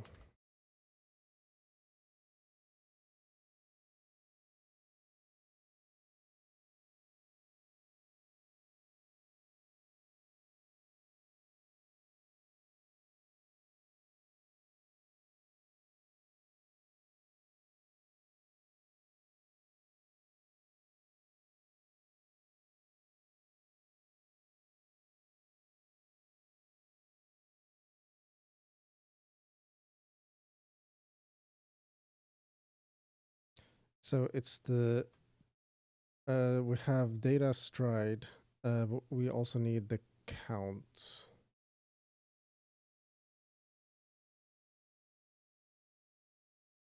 So we have the data goes there, and then we have a stride versus and the count. Static draw.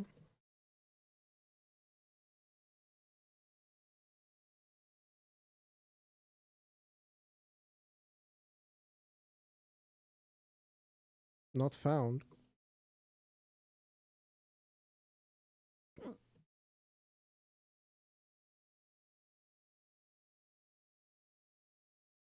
Well, okay.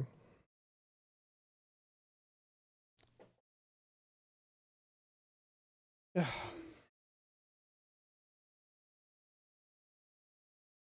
But this is available.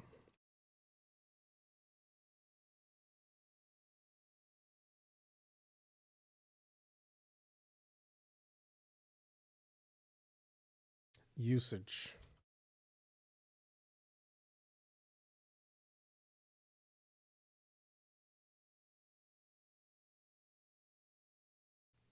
Static draw.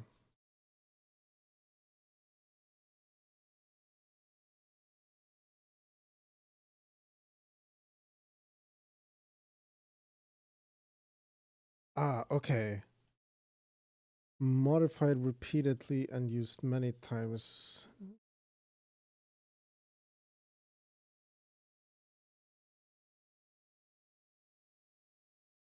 So like it might be I might want to choose a different one.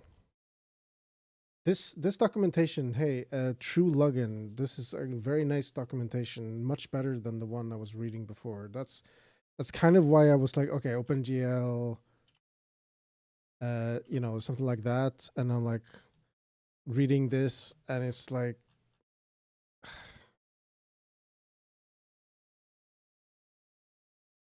okay, this is the same data, but I was reading about like the return value or something of some of these, and it was just confusing to me. Nature of access may be one of these. And draw, read, copy. So maybe it makes sense. This is a GL int, by the way, I believe. Well, it says in the documentation. GL enum.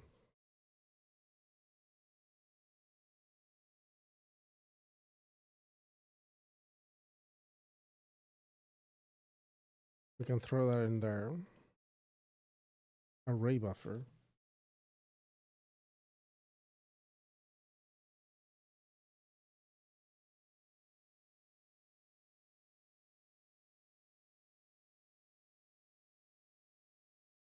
Access.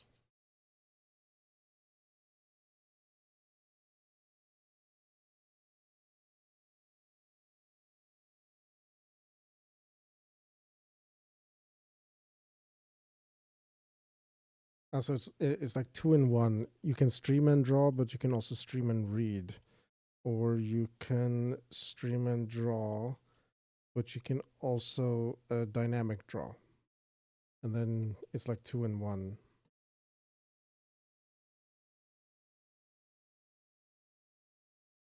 Okay. And the target.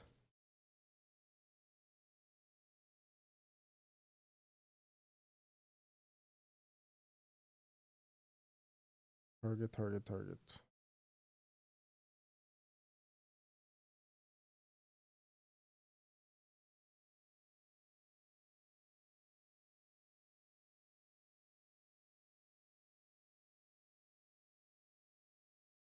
Another enum?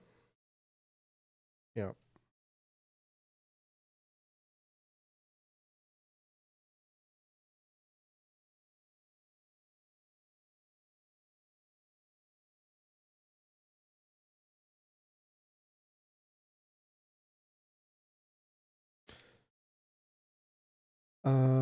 Wouldn't the target be the thing that tells that it's a VBO. Array buffer. The target together with that.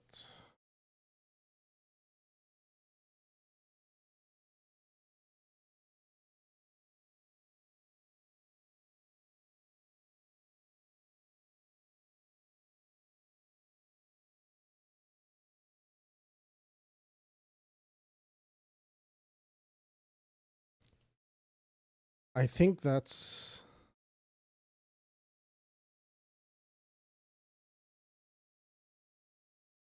static.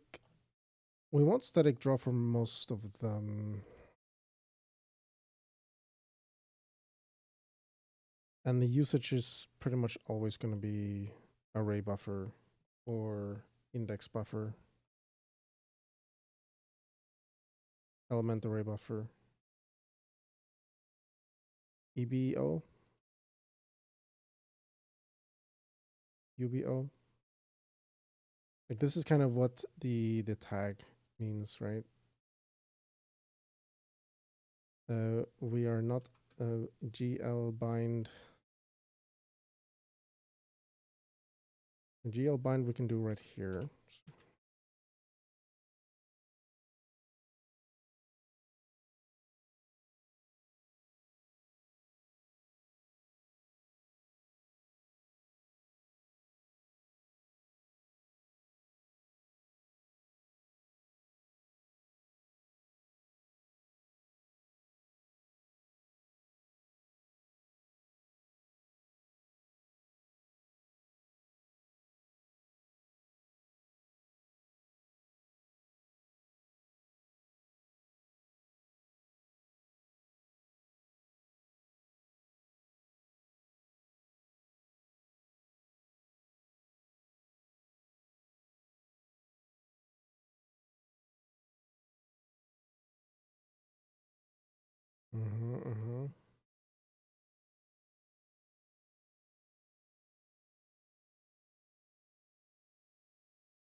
Buffer object. And if there's no errors, then we can do buffer GLID equals buffer object.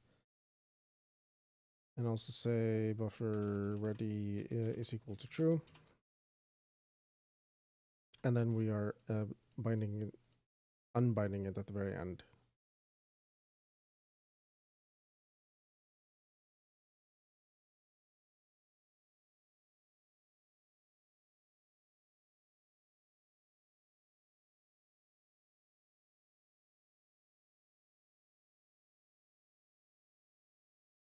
Like that.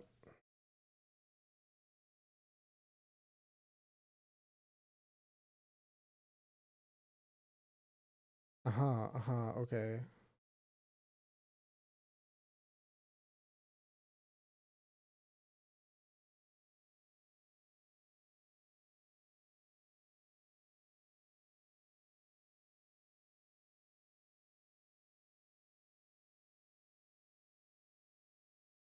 Is there a GL enum for invalid?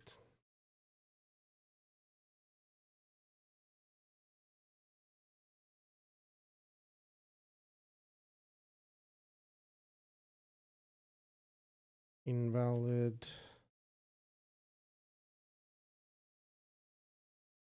buffer invalid?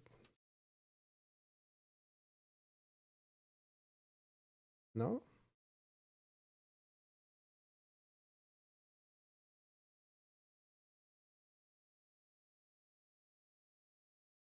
Well, 0 would be invalid. I'm almost certain.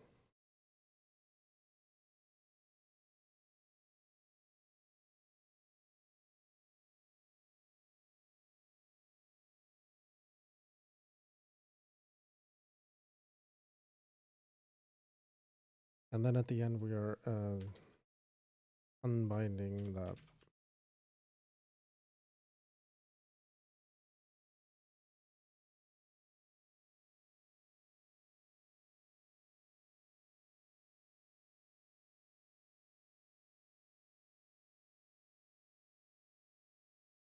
I am wondering,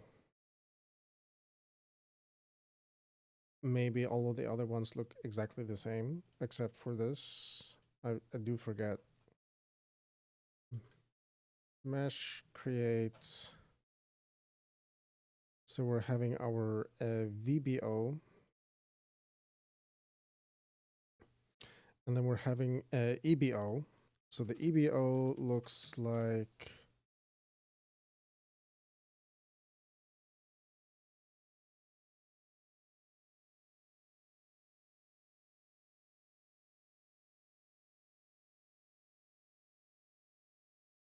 we do exactly the same thing except element buffer object.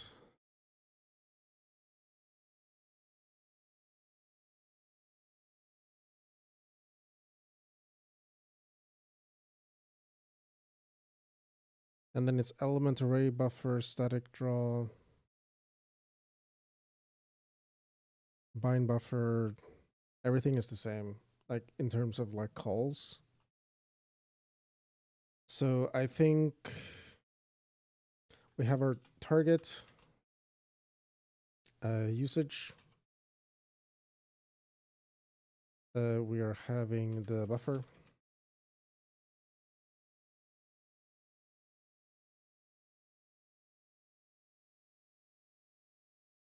So we get the buffer, gen buffers. Okay.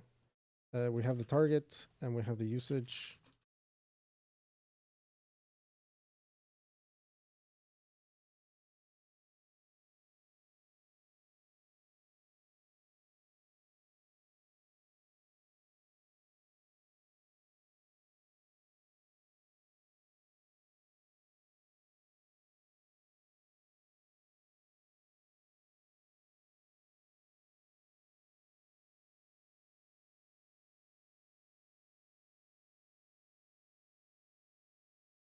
And then we just kind of do that.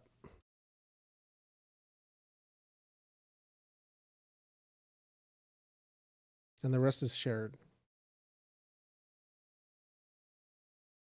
So again, the target, the usage,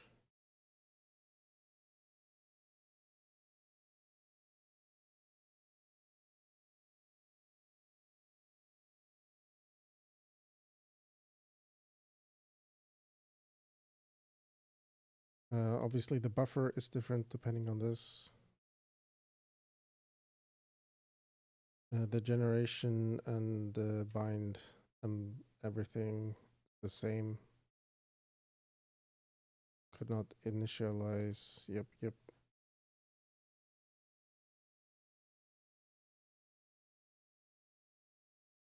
Ready, yep.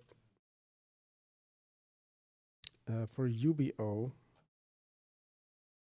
here, again, the same thing.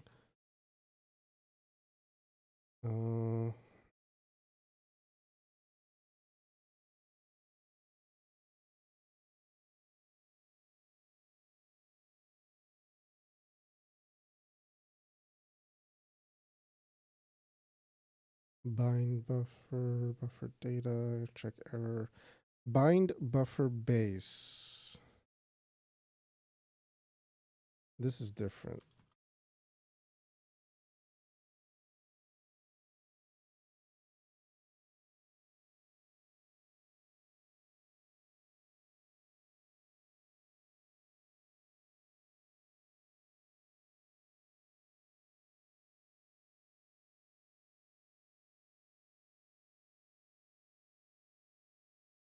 Indexed buffer target.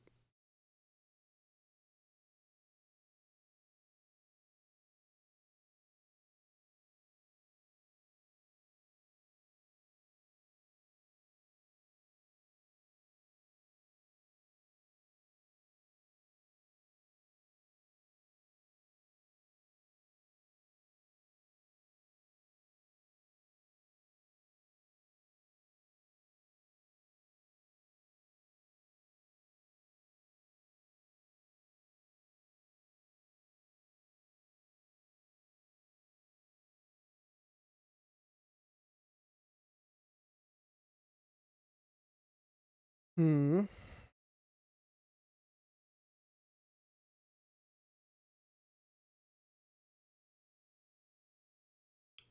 Everything else is the same.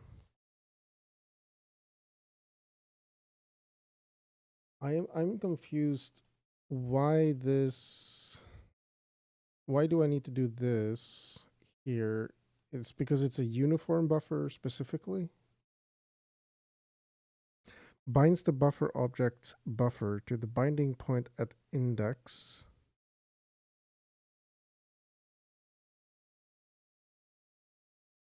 And what index am I using?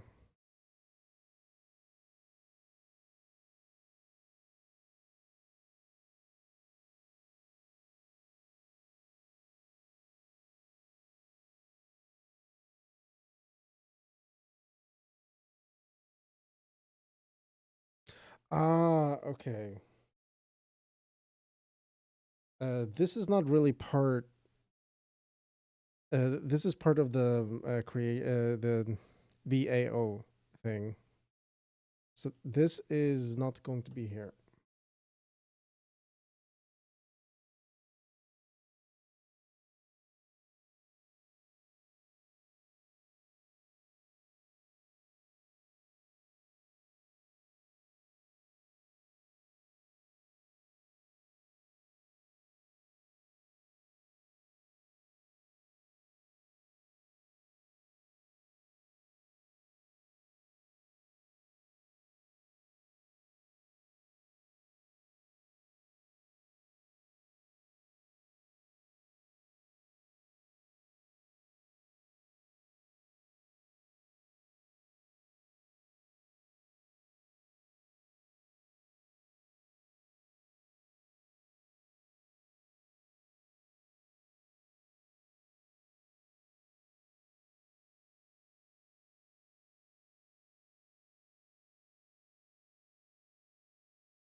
Am I doing something wrong? It looks correct. So, this would be part of this mesh create because it's I have to specify which index of buffer it's going to go into. I do that in here.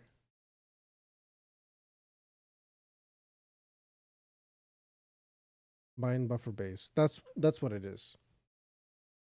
And one is having the UBO for vertices, and the other one is having the shape and everything.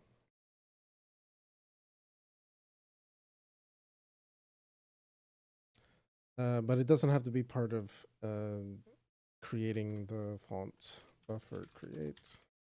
Creating the buffer. I mean.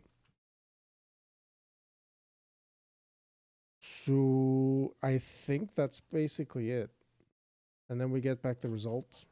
The result is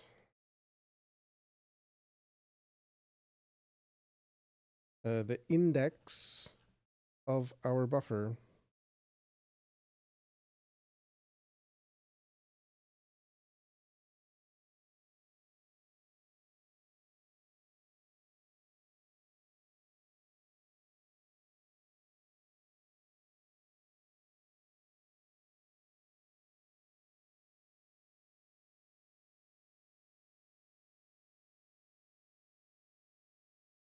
String shaping, UBO. Okay.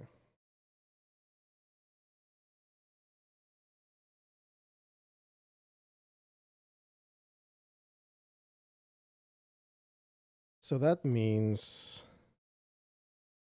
that I'm going to like instead of creating this like that, mesh create.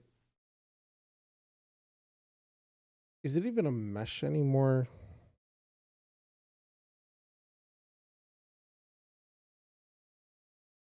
It's more like a draw object or something, right?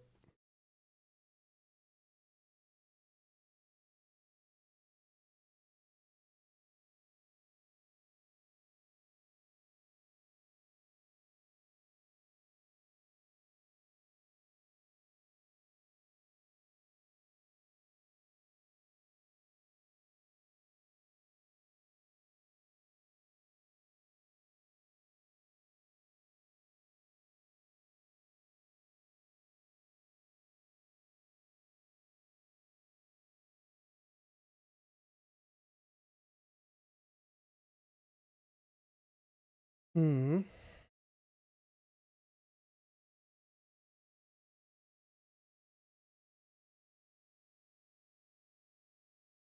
Let's keep it calling it a mesh for the moment.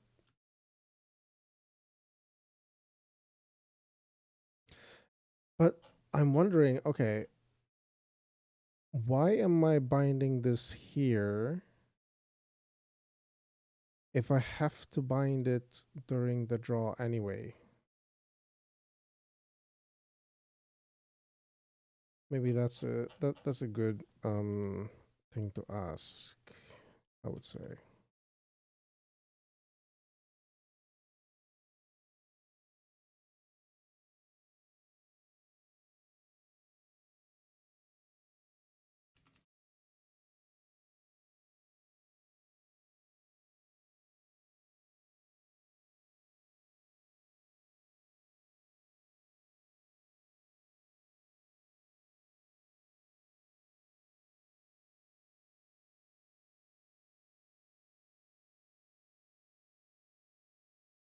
What is the draw call again? Like GL instance draw arrays instanced? Okay.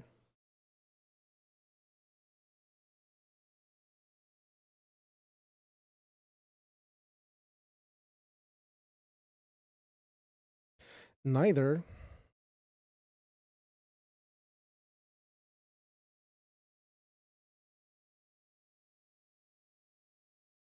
It won't be recorded. So I have to do it anyway. So like in that case,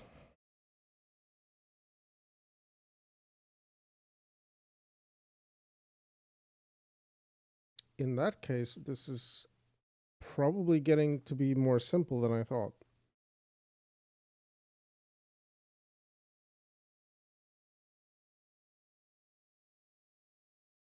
Then all we really need is a buffer array of buffers and a count or buffer IDs.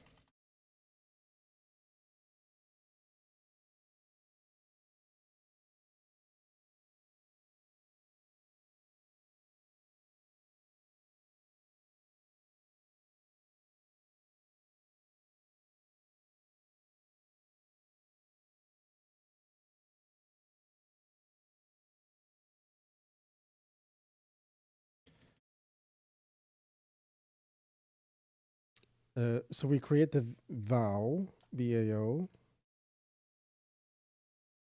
vertex array object.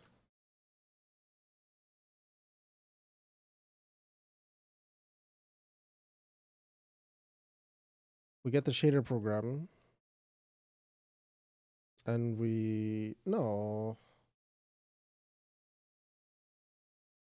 Do we need the shader program? I don't think we need it for anything. Or, we do need it for this.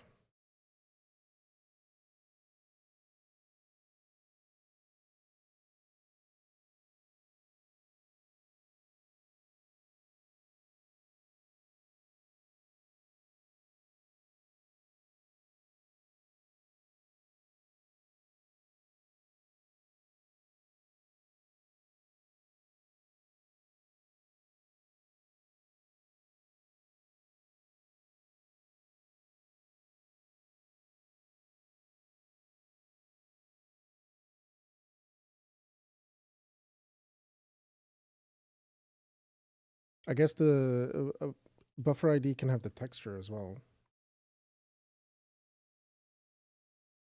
Uh,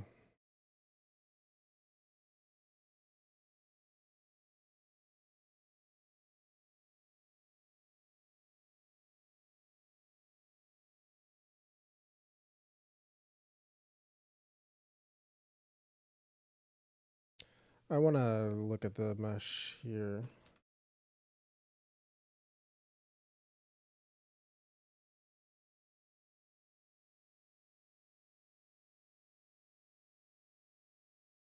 Color texture ID, shader program ID. Like, basically, what we're just having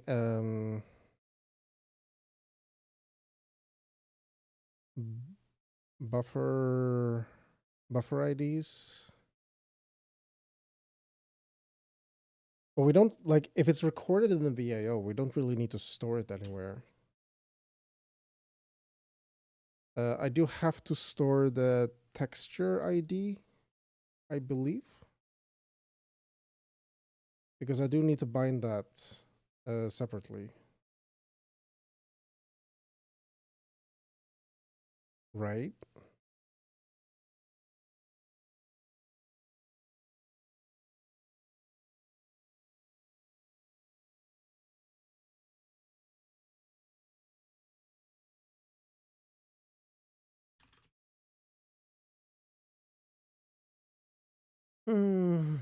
Yeah, the textures cannot be recorded. So I don't really, I need to have the texture ID.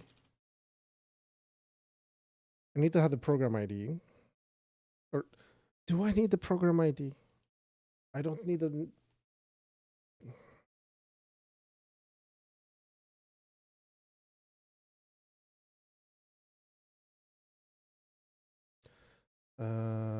And call GL use program.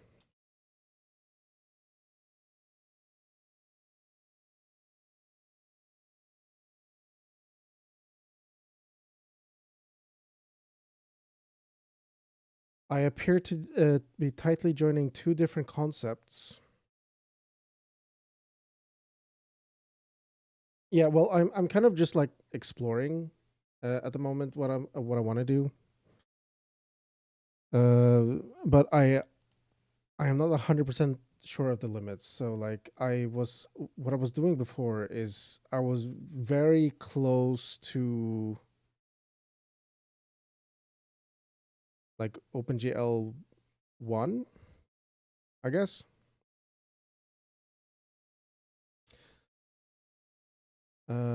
Like this is what I was doing before, right? So I have my entity, and the entity has a mesh. The mesh is saving the shader program, and then if it's a different shader program, then I'm using a different program. I just realized maybe I don't need to have the shader program. Maybe that's recorded in the VAO.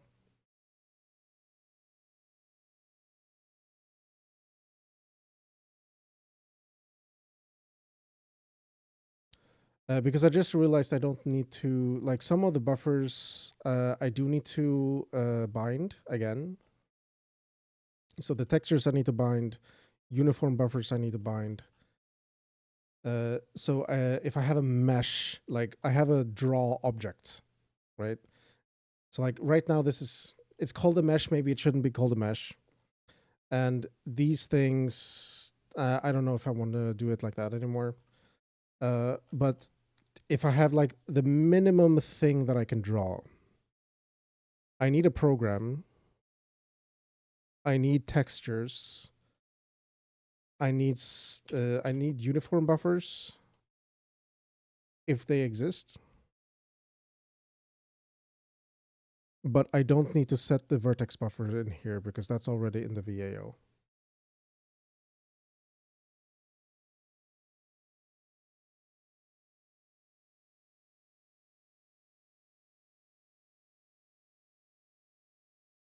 It's common to separate geometry and meshes so that a geometry has all the vertex data info as well as a VAO.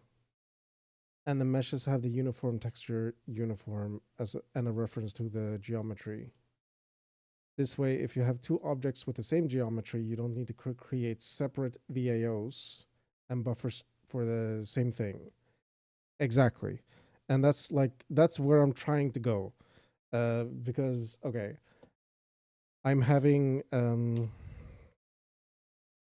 let's say I have my 3D object.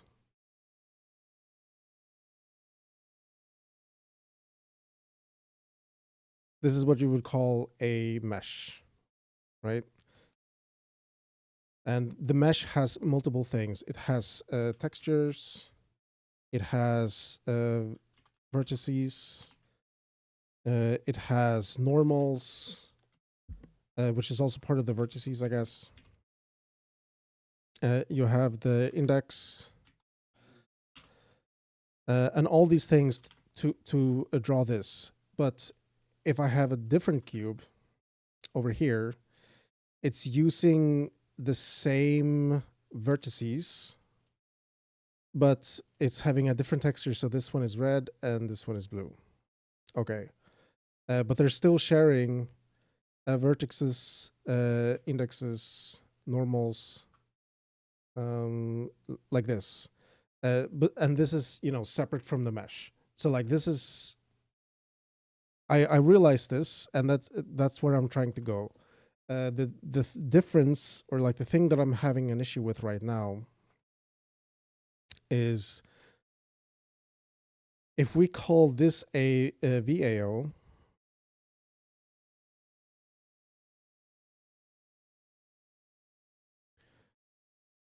this is not recorded in the VAO. Even if I would record my VAO, I still have to bind my texture. And I was making something here like, okay, if we're having a shader material transform matrix, okay, then we're doing this. If it's a texture, then we're doing this. Because obviously, like this, I don't know, I don't think that you can record this on the VAO, but like obviously it wouldn't make any sense to do that on setup, because this needs to be different probably every draw call, or most likely it will be different every draw call.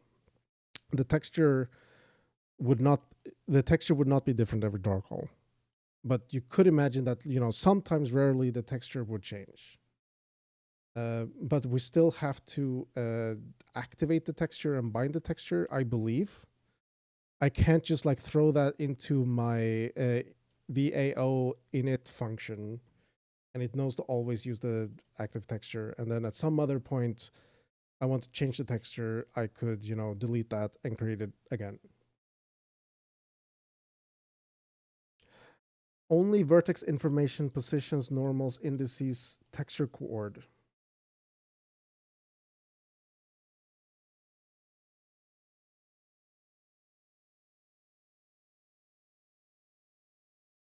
It would be easier to think what wouldn't be the same between two meshes. Well, the way I'm thinking is this. Actually, we can do that. Okay. So I have a couple of things that I want to create. I want to have meshes, or like vertex. I want to have 3D objects coming from, Blender or something like that. And these can have textures. They can have skeletons and animations. And they might have they have vertices naturally, right? Something like that. Then I want to have this. I don't know how to draw it. I can draw it manually.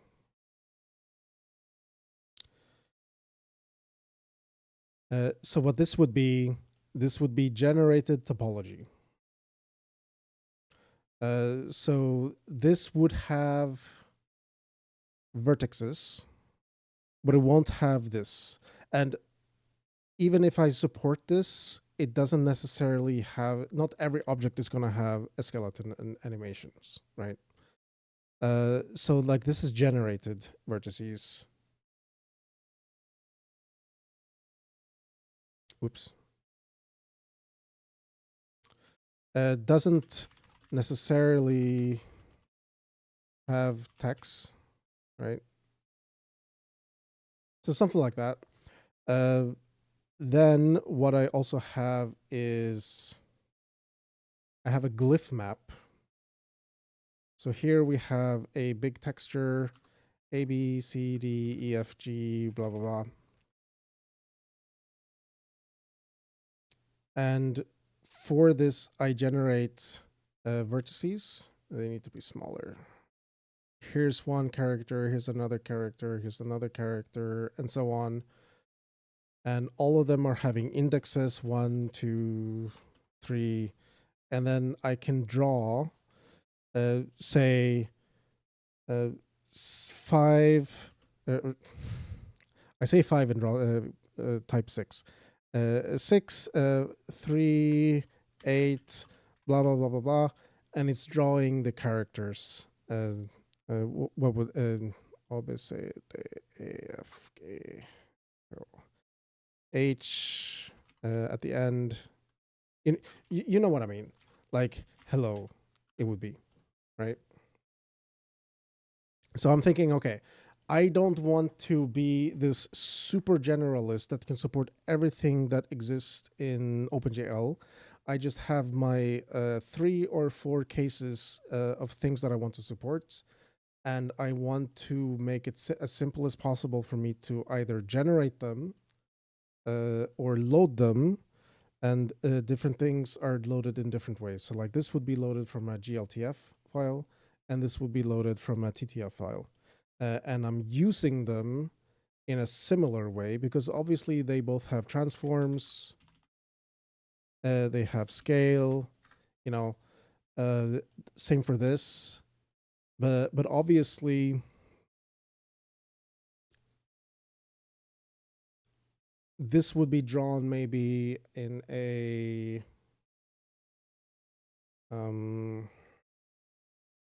what do you call it? So you have perspective, and then you have the thing that is not perspective. So like you could have text in a perspective placed in as a 3D object, but most of the time, if you just want to draw some text for UI or something like that, you want to draw it like flat, if you know what I mean. Orthographic, yeah, thank you. Yes, it would be used for the font rendering, could be used for other things also. So like I'm thinking more about what do I want to support, and then I want to make it as easy as possible for me to support those. So I have like a list in my mind and kind of already in the source of, okay, here I have, this is working, this is working, this is something that will be working later. Like I didn't start on this, okay? And what I'm trying to do now is like, okay, I have this and this. I want to have one system kind of to reason about them both, because they're both objects that are drawn and they live as buffers on the graphics card memory. And they are both using the same underlying data as in vertices, except this one is loaded from a file, and this is generated on the fly using a different kind of file. But what I realized is that the buffers that I'm using, I was having them like completely separate, right? So like I was having, you know, okay, we're having a 3D object mesh like struct. And then that was having like, it's like create 3D object mesh, you know, whatever. And it was like creating all the specific buffers that I need for that. And I just realized that, hey, the buffers, not this one. All the buffers kind of follow the same thing. So like we're having, I can create the buffers with the same function calls. And the only thing that is really different is like the target and usage. And even the usage is probably like, I'm not sure if this should be something different than draw or is something different than static. I mean, if it should be dynamic or something like that. I'm not really sure. But you know, so I can just create a generic buffer, and then when I create my mesh, if that's what it's going to be, maybe it will be like draw or object or you know something like that.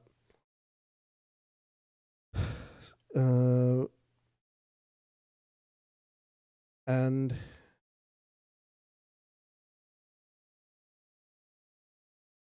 let's just call it mesh for now, because a mesh doesn't imply a texture. I could have a texture or not. But if it does have a texture, it could have multiple textures. So then I need some kind of buffer. Yeah. I know. I know that I was looking at the documentation here, and I can see, okay, we have stream, static, and dynamic.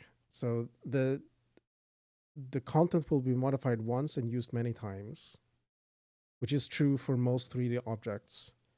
But the way I'm drawing text is by, for every string that I want to draw, I want to, I need to upload that to a buffer.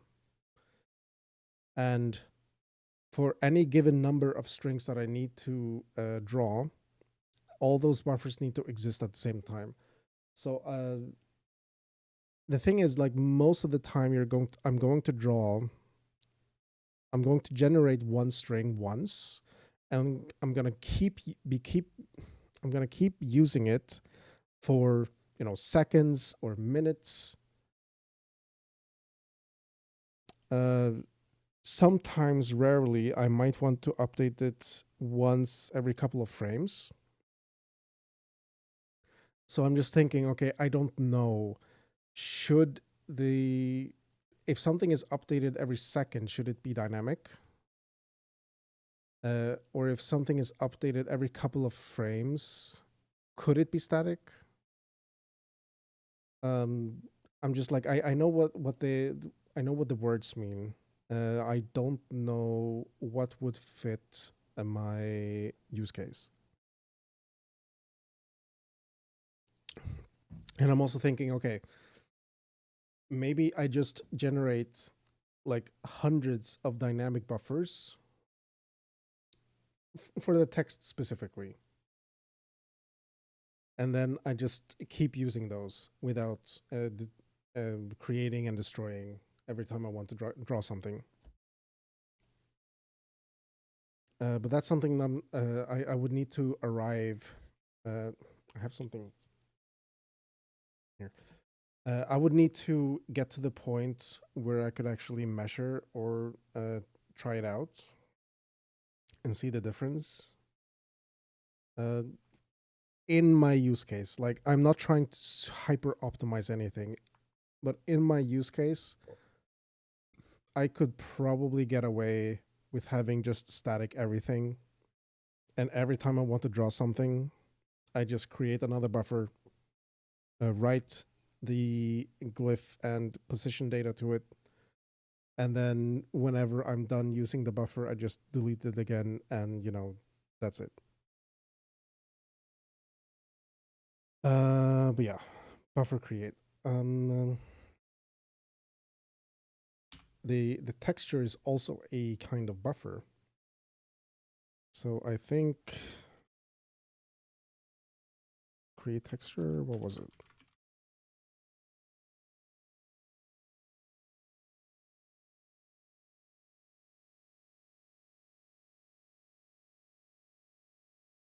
Why is that there? It's probably copy paste issue error.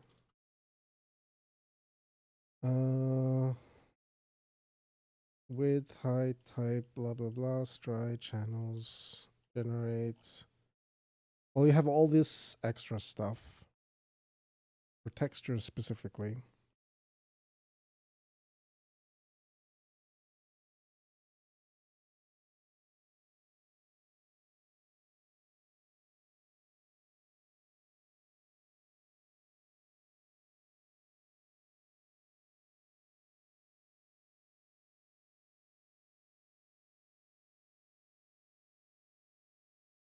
Bind texture. Where am I using this? Nowhere. I'm just binding it. Okay. Maybe a texture is good to keep separate, at least for the moment, because it does have all this like extra stuff. And I think I need to do this before calling bind texture. And also, it's bind texture, not bind buffer. Even though the texture is a kind of buffer, it's like it's a little bit different. So let's keep the textures separate for now, but we still need the ID. We can have an array of i32 buffer count. No, I don't need the buffers. What am I saying? I need the uniform buffers.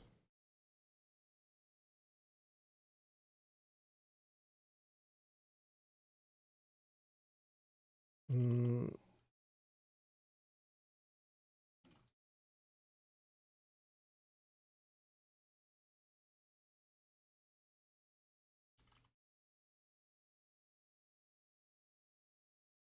Hmm. Some kind of max. I forget what it. This value, it is defined. You can get it from something like this. Get integer v max a uniform buffers. I think I'm actually looking at it. Block size max vertex uniform blocks. So I do have it, but it's not a constant. So it means I have to allocate it. I don't think I want to allocate it.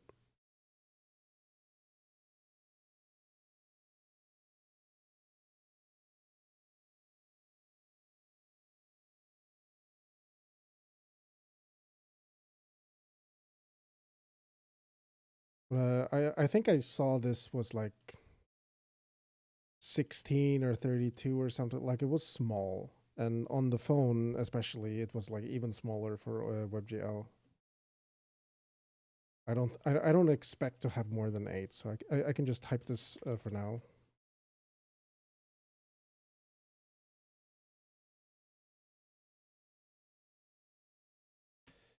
That's a lot of talking.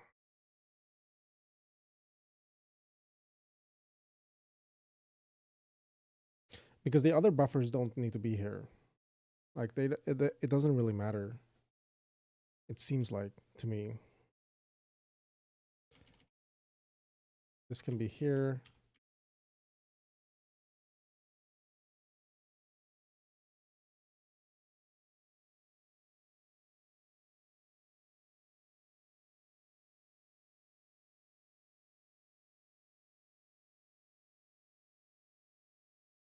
So then I don't need this. That's completely separate.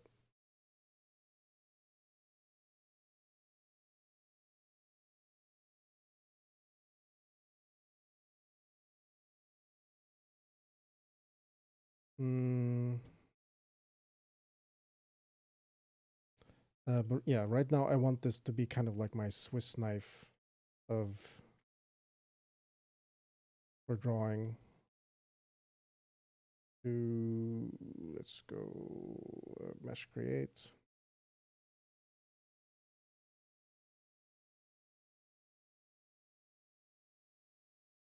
Tag. Yeah, I don't really need the tag.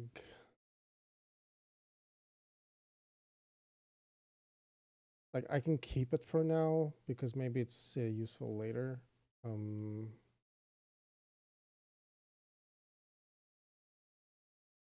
But I don't think I actually need mesh. I don't need it for the create function at the moment. Tag equals tag.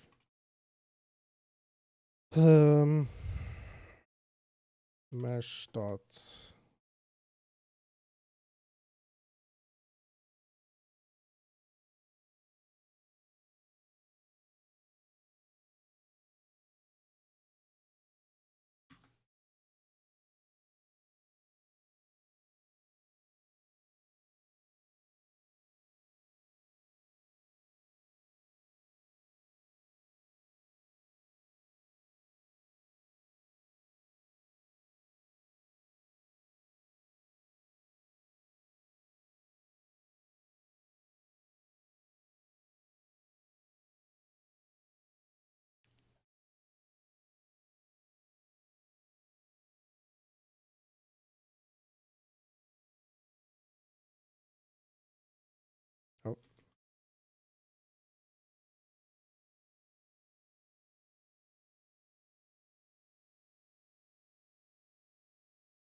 Yeah, I don't like this explanation. This was my best explanation for it. You wrote psi code. You wrote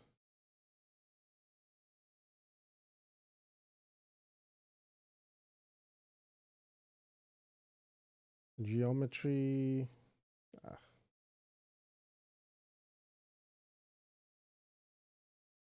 I don't know. Let's keep it for now. We get the shader program based on the ID.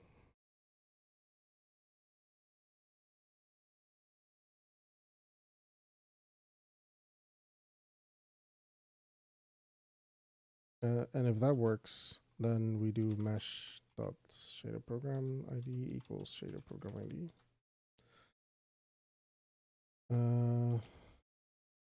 I already did the tag.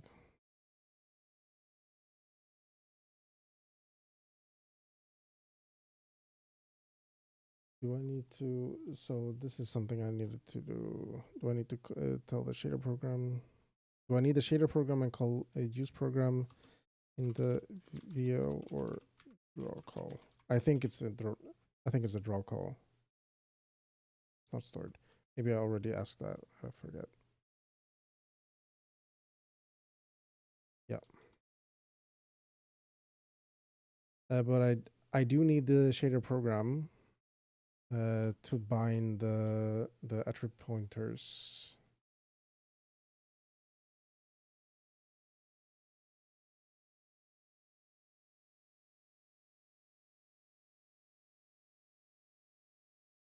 So for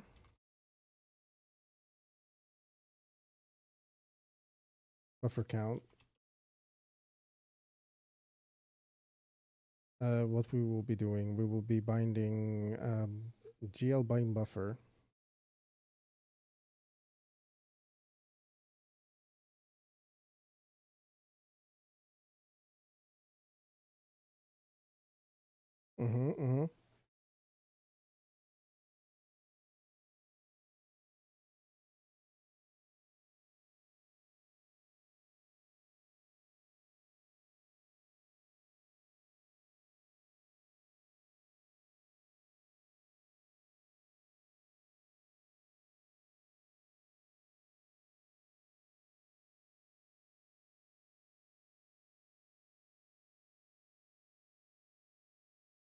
True, I need the tag.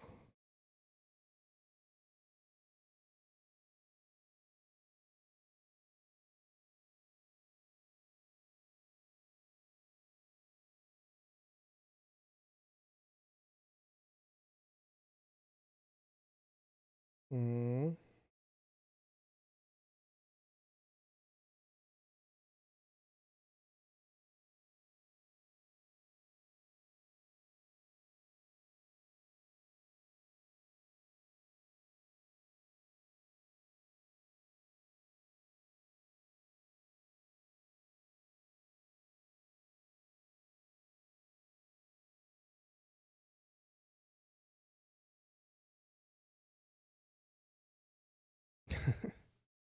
So the thing is, the buffer has the tag.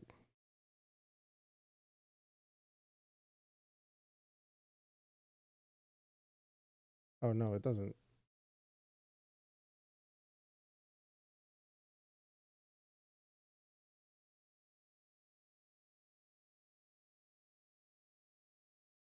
Yeah.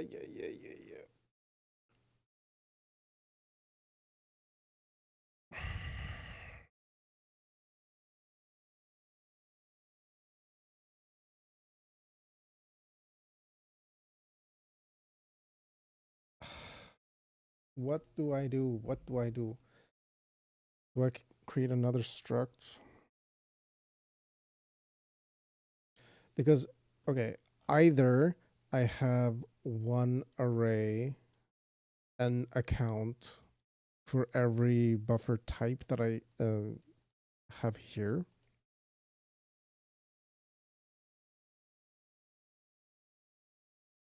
Which again, potentially can be like all of those, or no, not usage.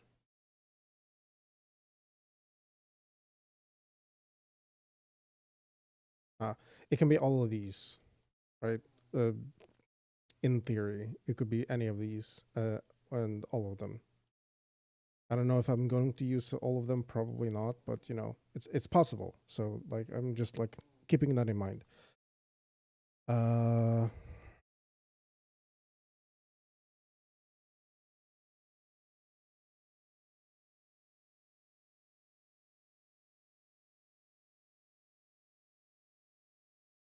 maybe this is some statistics I can do later. Let's do this then. Buffer. There's the definition. We are having our tag again.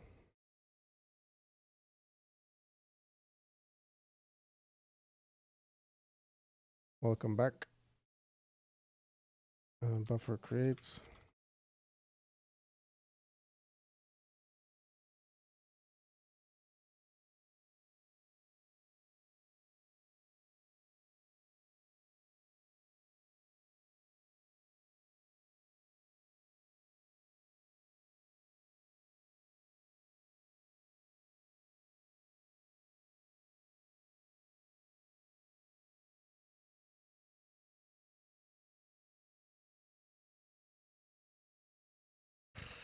Do I add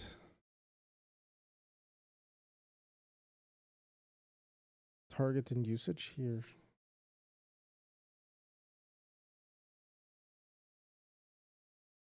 If I add target and usage, I feel like the tag is unnecessary. It could be useful for tracking, but I can do GL int no enum target GL enum usage. I can do that. And then instead of doing that, I say buffer arrow target of buffer.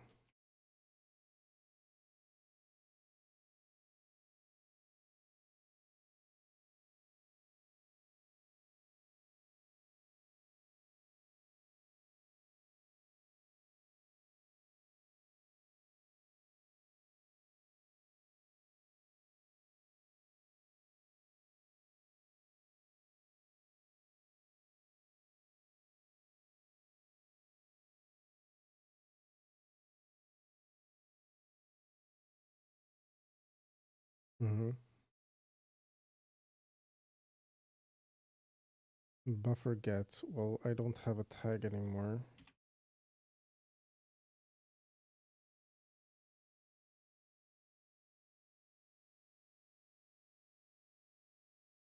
So now we just have this. It was a little bit annoying that I had to type all that.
So for each buffer, we're getting the buffer IDs.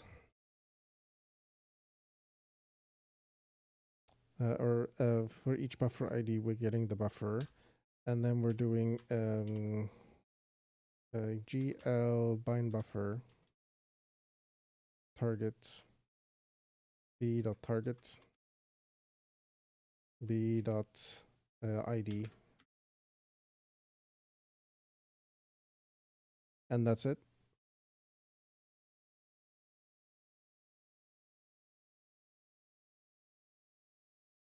For each buffer that we're talking about.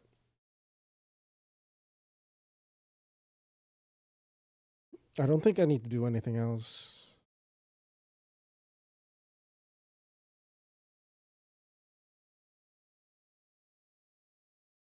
I do need to, okay, this I need to do.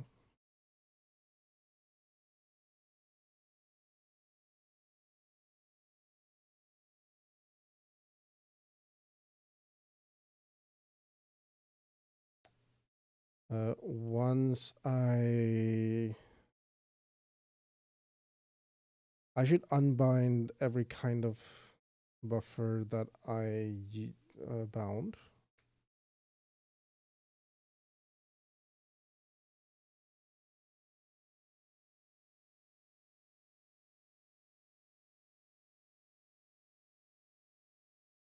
Is it worth it to do it like this?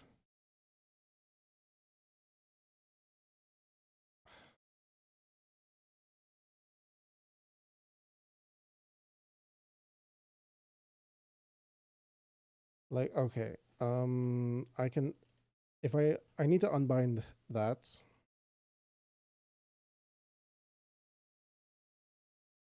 Because I'm always binding it here. But then do I have to unbind all the individual buffers that I used?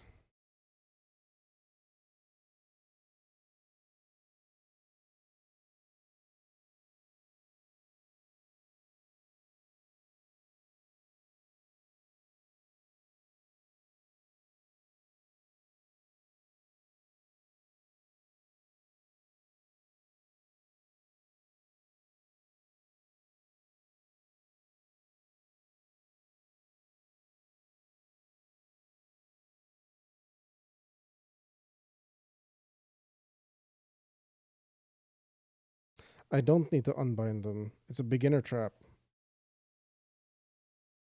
Yeah, it sounds stupid. Like if I'm unbinding the vertex array, it should just be, you know, like I'm done. Next thing, please. Okay, that's good because I didn't want to do that. You know, tracking all of the unique buffers that I'm doing, and you know, that would be dumb. But for each attribute, I do need to bind that and enable. Do I need to do both of these?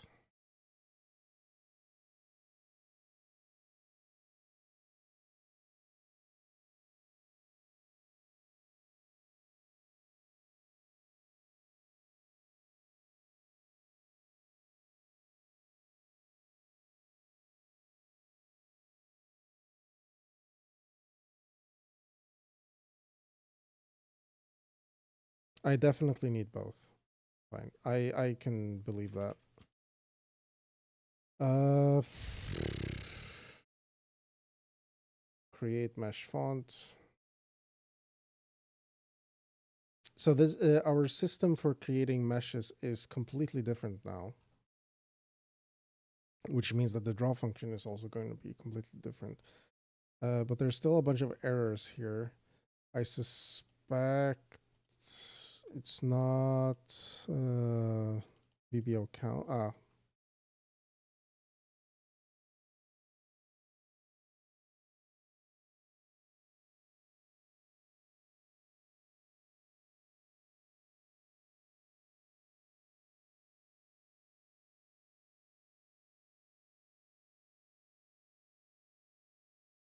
So I can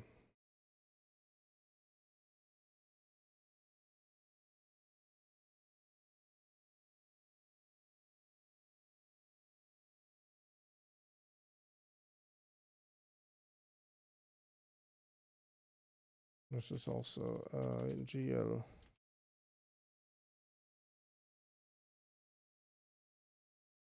Can remove it from here.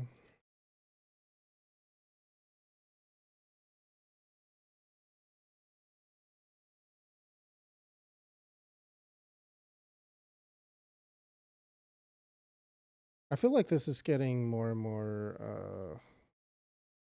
It's becoming simpler, which makes me feel more confident because it means that probably I'm on the right track. I would assume that the most optimal or like the most straightforward code for OpenGL is not a huge mess. Like that would be weird. Finish this. I'm not doing that. Create mesh font string. Well, I am not creating this buffer like this.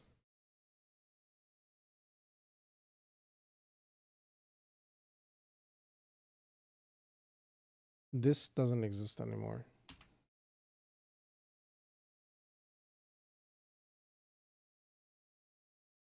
Yeah, it doesn't exist. Vertex array, create mesh font. No, we're deleting this. Okay. Well, I mean, if you delete the code, then there can't be any errors. It's pro strat. Game, main, and OpenGL. No, it's here. It's completely messed up. Graphics request mesh alphabets. We're not doing that. We call this mesh get. And it doesn't have a definition. We already do that. So this is also deleted. Beautiful. Now I'm going to have a ton of errors still. Like it's not going to be working. But at least I am getting closer to the end. I feel like my style of programming is a little bit, Bob Ross.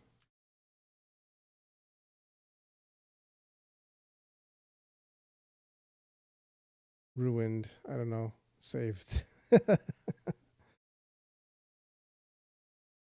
It's like, okay, I want to make a change. So like I'm completely rewriting something fundamental, and then I have to spend 3 hours fixing it, and then it's like it's hopefully better than before, but it works. So what is this? This is draw. I am not interested in drawing at all at the moment. If 0.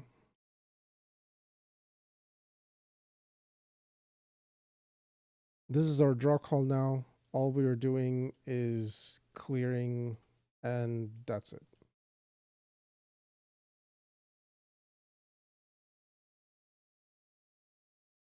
In the game, we're having mesh get.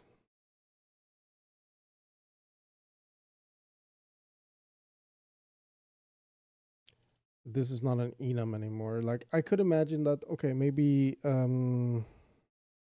primitives, so triangle, sphere, cube, rectangle, those kind of things, they could be always, mesh objects 0, 1, 2, 3. But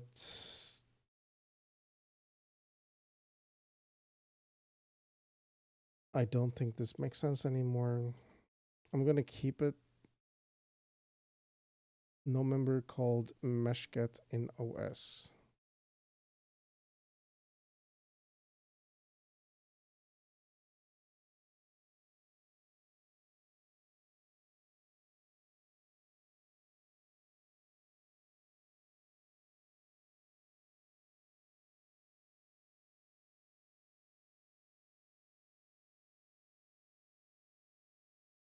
Well, it doesn't need that anymore. The mesh is just the ID.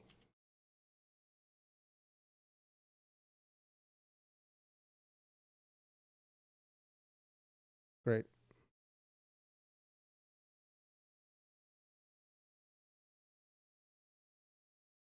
So that's simpler. This we don't need to do.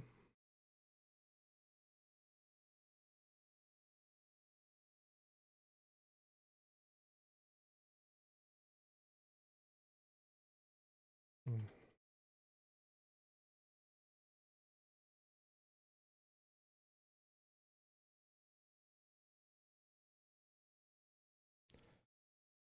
Okay, create mesh object. Well, this is not what we're doing.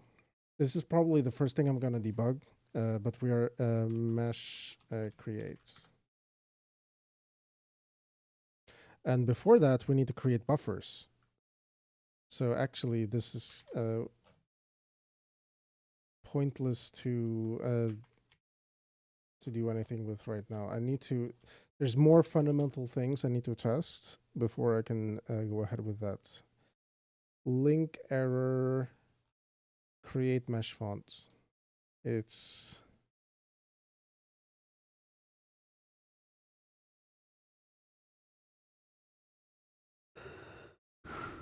why is this defined there? Is it just cached?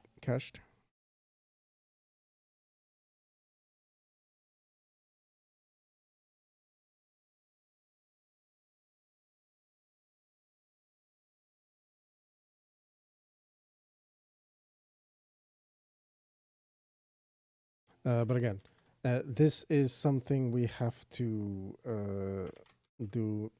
This function call is completely wrong.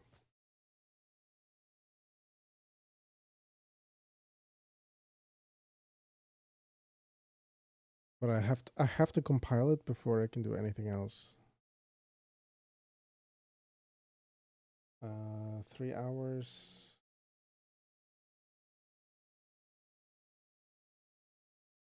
Do I want to go another hour? I'm pretty hungry. But I finally got to the point where we can debug a little bit.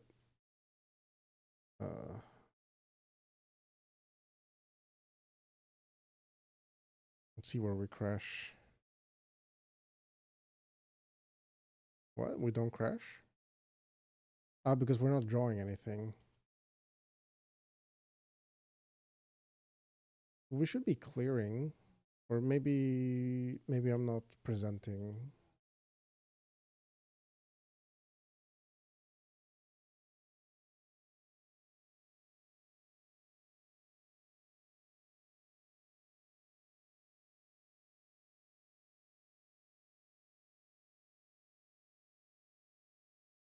Yeah, okay.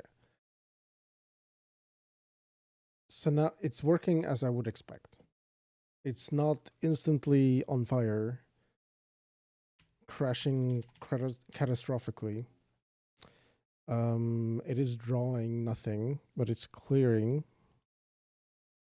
Like it's drawing nothing because I'm not calling any like draw. I'm not having any draw calls, but I'm I'm clearing correctly, which is good. So now we can start thinking about, okay, we're having our primitives again. And I can start from the bottom, draw my triangle, draw my rectangle, or if I even care, I'm not sure.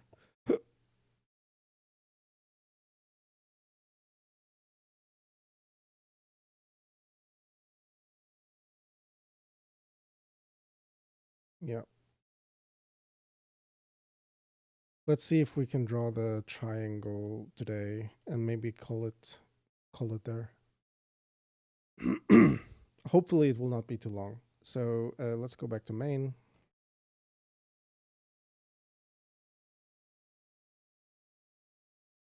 So we're having the vertex data here. So we are creating a buffer create. We're calling buffer create. This Is this static?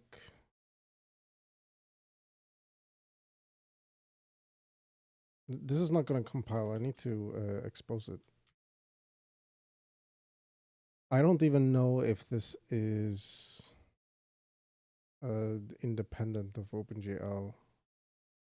It might be stupid to do this if I want to have DirectX also. I am not sure.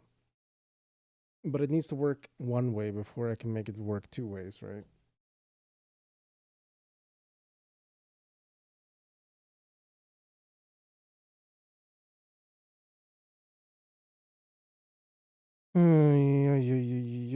Let's see. The tag. The tag is a vertex buffer.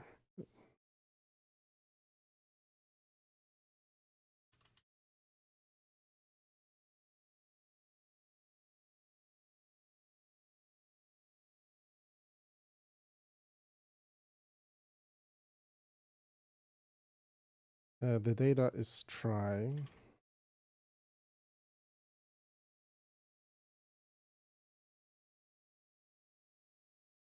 The count is this. And the stride is that.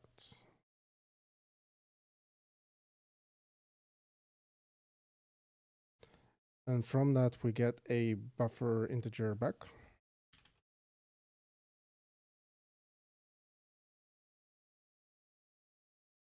I want to make sure that, okay, it's an ID, not the VBO itself.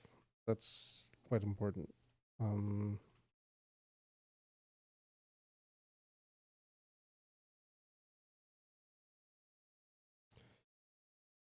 then we do the same thing for this. So this is I32 EBO ID equals buffer create.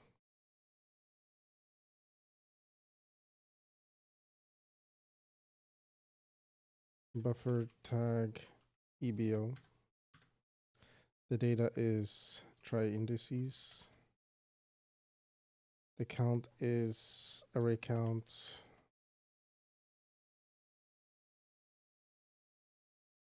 Try indices. The stride is size of U32. Right? Array count, size of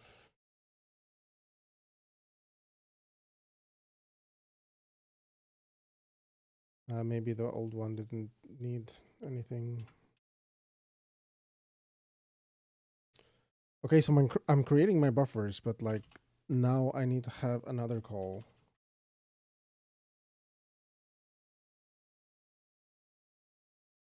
In which I create my mesh. So it's graphics,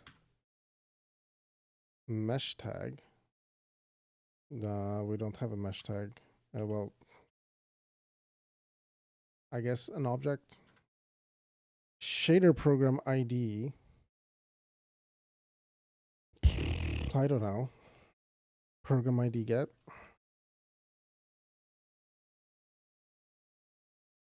No, do I need to create?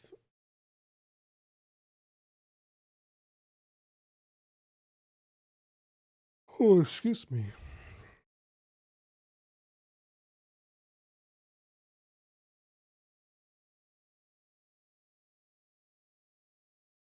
I'm creating the program in here.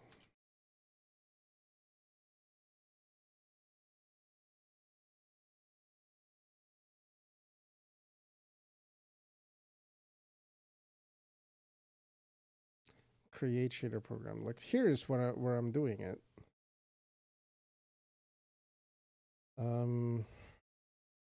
This is a little bit old and well, not literally old, but like it's, you know, I wrote it in December and it doesn't really follow. It's very much like this straight approach that I was having before for bootstrapping myself up to the point where I could do something interesting. But we are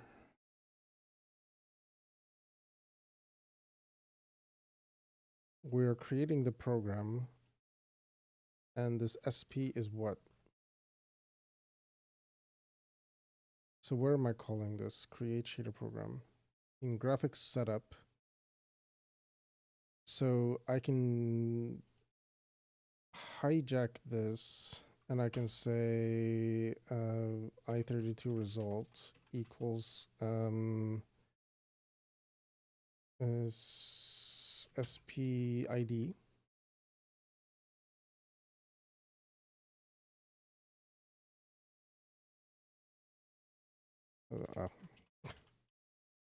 This is the SP ID.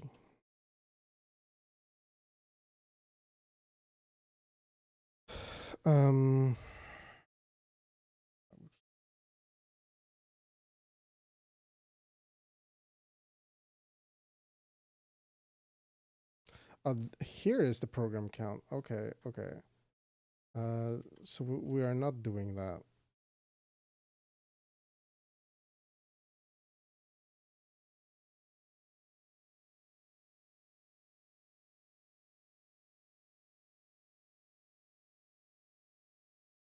Program count. Maybe I should.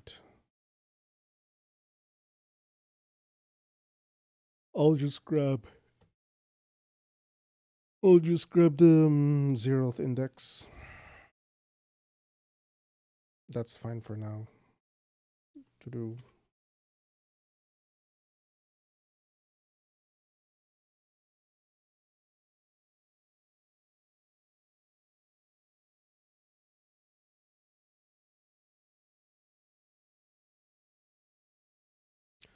The buffer IDs.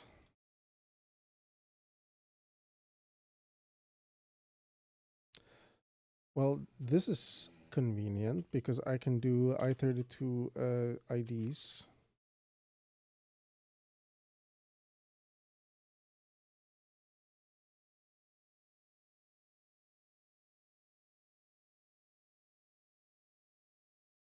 And then I can say, okay, ID's 1 or 0.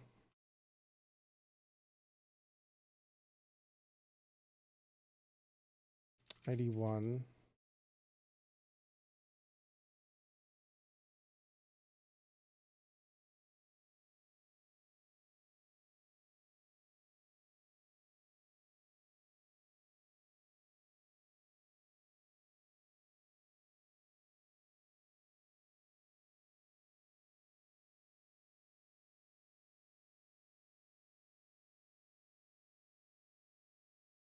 Now, this shouldn't be static like this. Like I was saying before, this should be some kind of setup file or metadata file. And these IDs can be like maximum buffers that I can use for any particular one object. And then I just like create it in a loop, and then I record the count, and then I'm putting the count in here, and the IDs are set up using the like all of this data, the buffer tag VBO and the try here, like that should be metadata somewhere else. But for making this work, I think it's fine. And that's it. So it's actually not even more code than before, basically.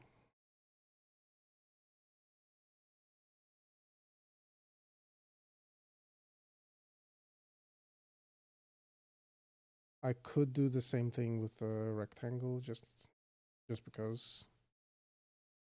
Well, the funny thing is that this is a texture, so I don't really want to draw a texture right now. So we can ignore this, but I'm not deleting it just yet. Just yet.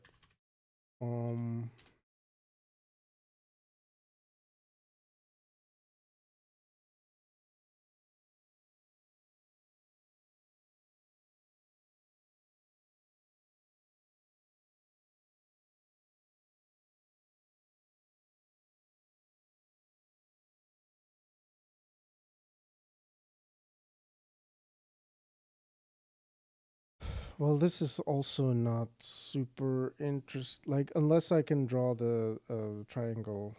Uh, like I can do this. There was no errors. It compiles.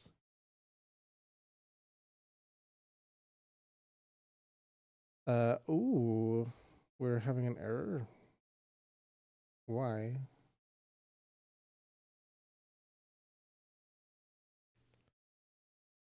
In the first buffer we're trying to create, the first point we can reasonably have an error.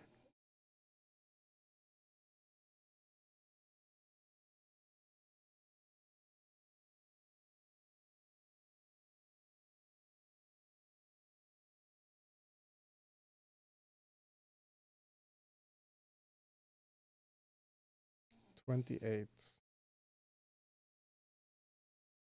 because that's the size of the vertex.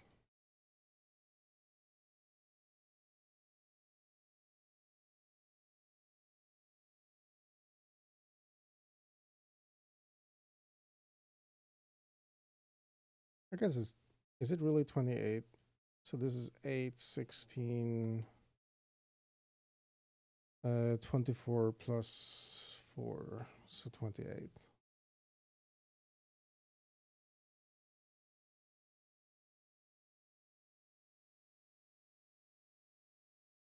So what's the issue exactly?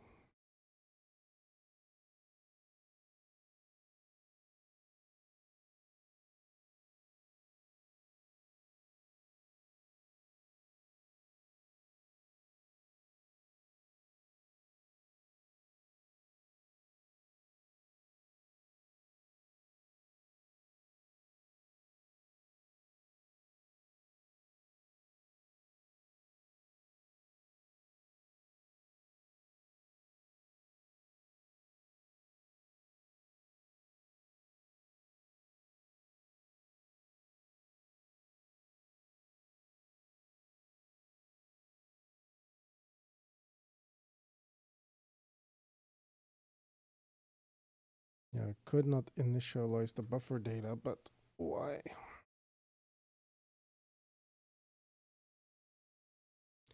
1282.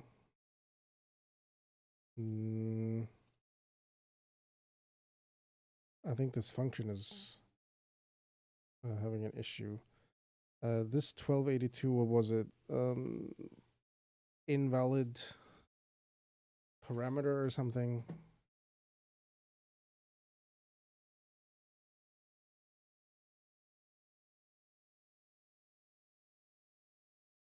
Invalid operation. But why is my printing function having an issue? OpenGL error. Oh, well, that makes sense. GFX check error.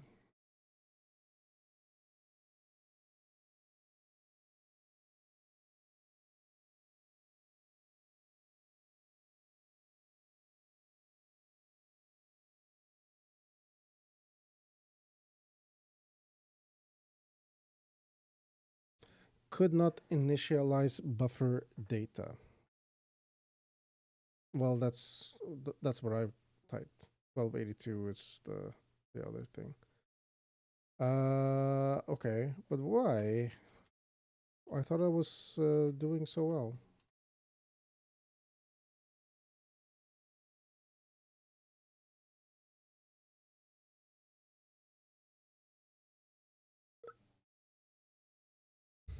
$35, 0, 40. Like it doesn't really mean anything to me, but I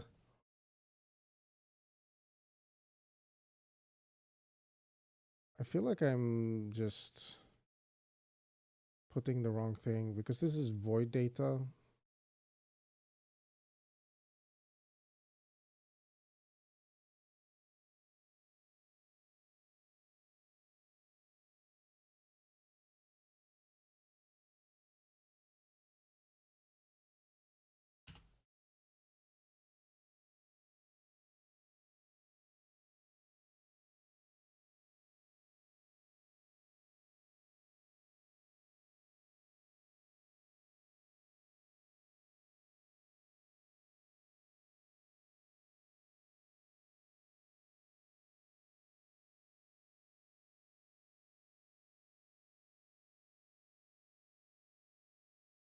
stride and count. Size in bytes. So it's the stride and count. And the stride and count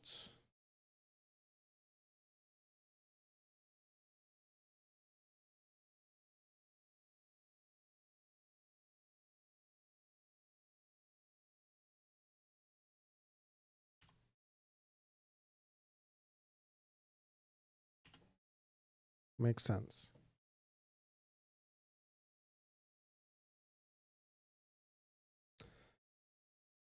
And then we have the data itself.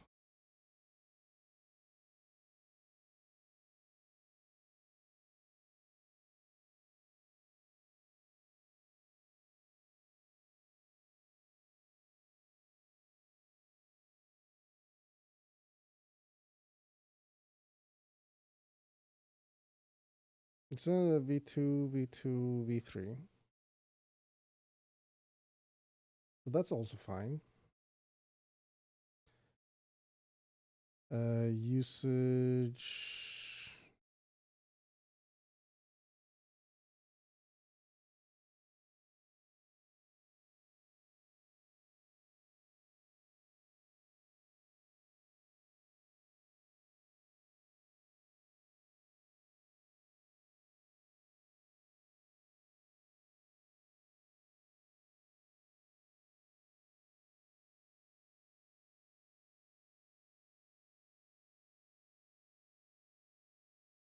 See, I get invalid operation.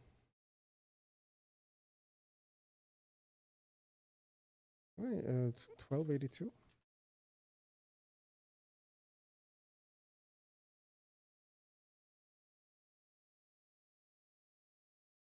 Maybe it has more. If data is null, well, it certainly shouldn't be null.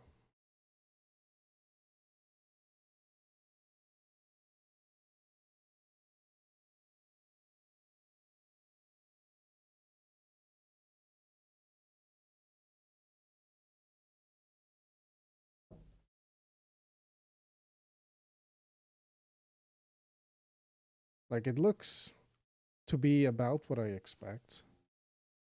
Like a 0 and then some data and then 2 zeros and then a 1 and then 2 zeros and then it's the next one and it's like some negative value. Yeah, like this is the data and it is looking very correct. So could it be, wait, this bind buffer,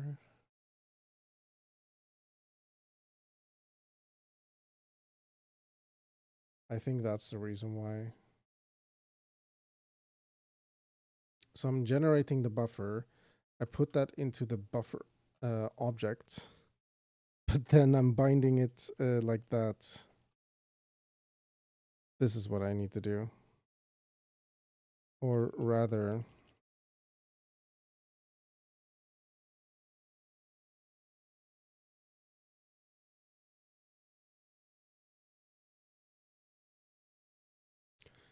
just stupid typo. Or not typo specifically, but you know. Just too many edits. Now we don't crash. And no crash, and we create, ooh, assertion failed, invalid shader program 0. Aha. How am I getting the shader program? I'm getting the 0th shader program.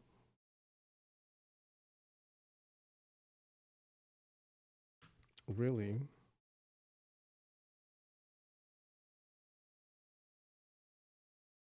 There's 3 programs, so it's already set up. I want the 0th one. I might have just forgotten to make it available, or like true, setup is true or something. SP results.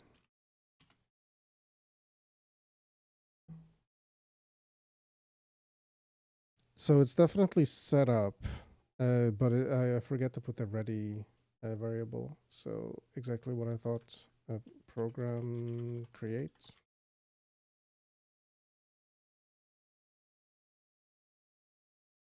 This one.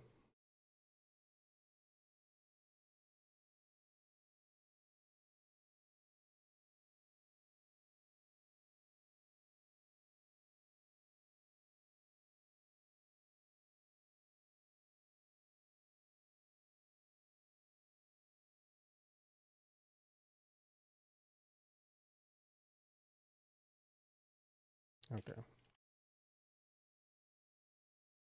SP ready equals true.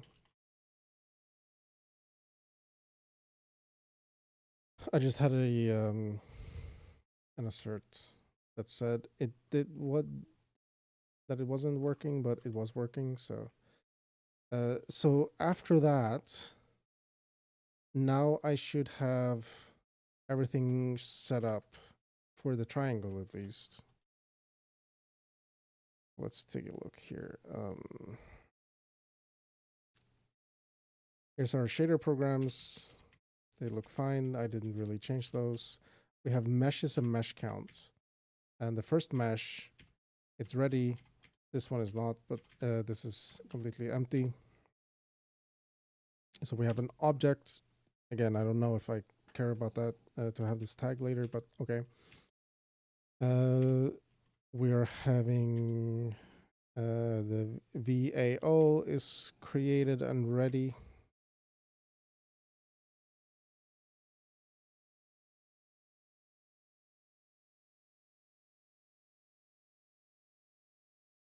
Has users one. Ah, that's something I forget to do. The mesh create.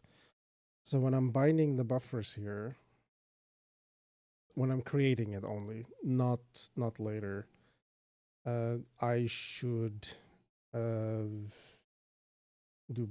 b dot users plus plus. And that's only because if I later have a mesh destroy,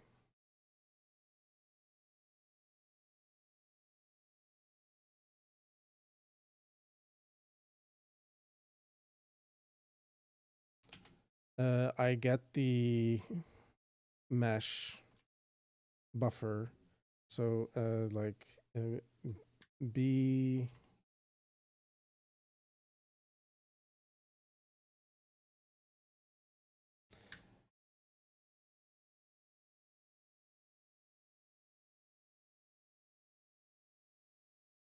I can do something like this, right? Like if the users is equals to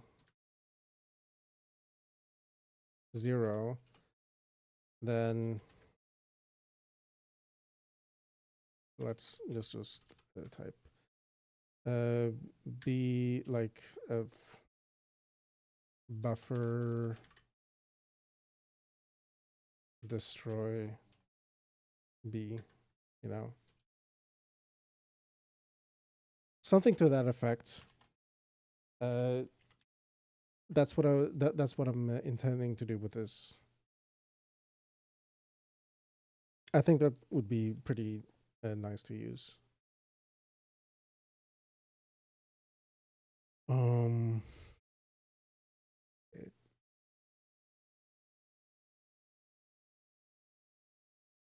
So that's something I forget, but you know, if I now want to draw, because it looks like it looks like the mesh is ready and available.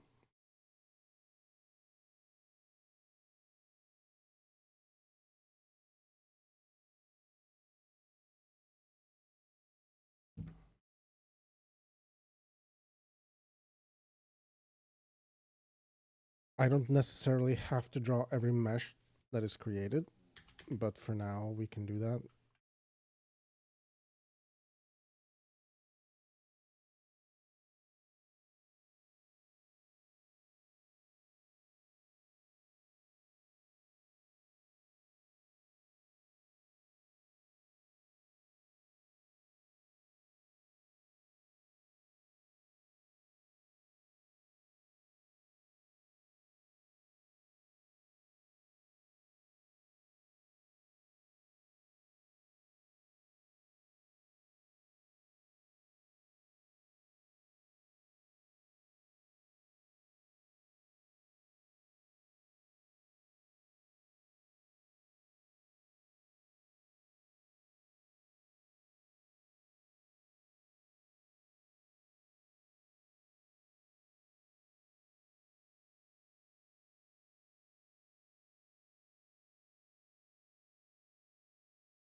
We get our mesh, and then what was it? The program has to be bound.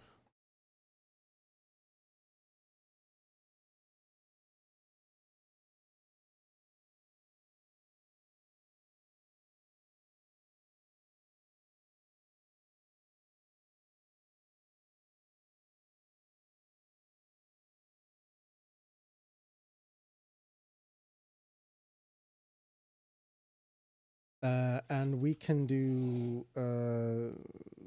I32 shader program ID equals -1 because it would never be -1 when we begin.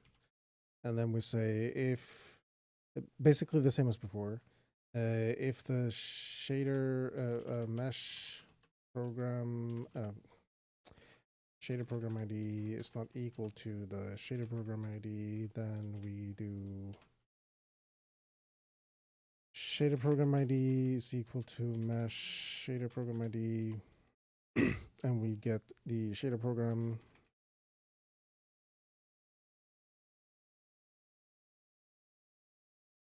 is equal to the shader program get dfx shader program ID, and then we do what? Bind GL bind the program. I forget.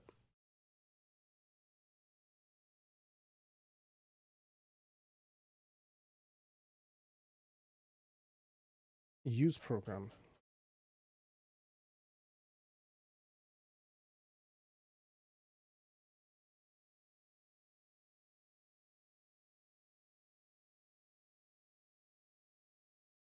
Perfect.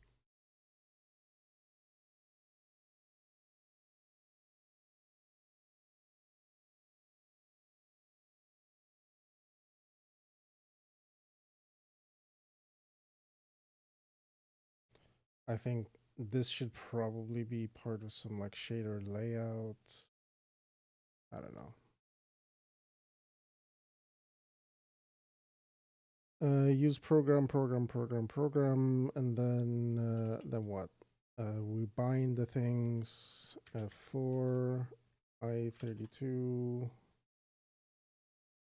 j equals 0, j smaller than mesh dot buffer count.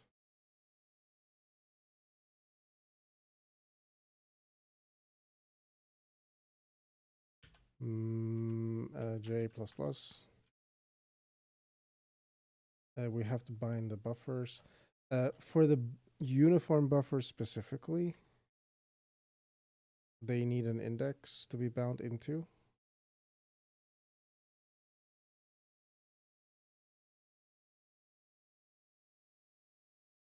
Uniform block binding. We need to do this. GL bind buffer base. But what is the base? Well,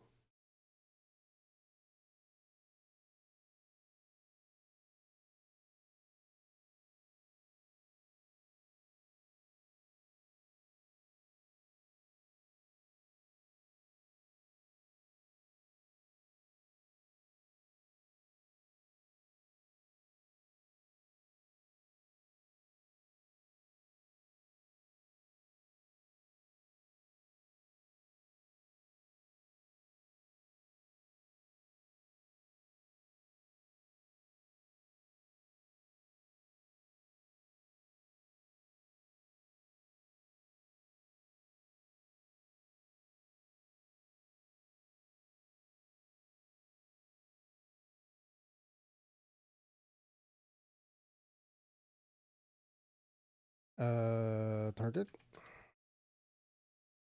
But this buffer, we need to have. We need to have. What do you call it?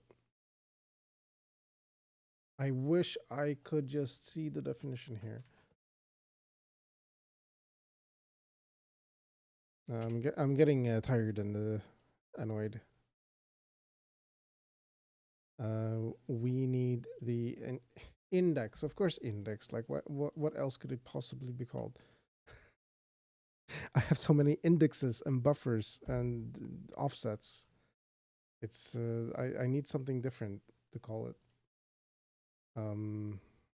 Never mind. Buffer. Well, buffer index, if it's being used. So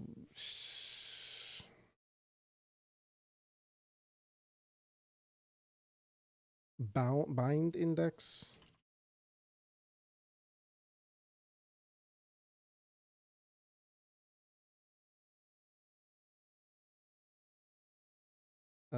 And the buffer is GLID.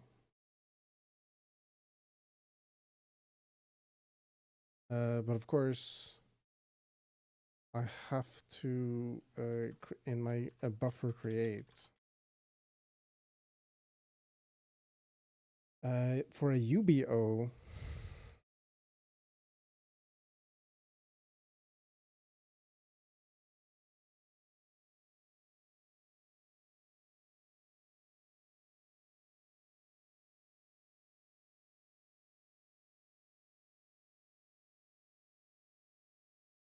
Because I don't think bind index I cannot do that. It doesn't support default arguments. Yeah, exactly.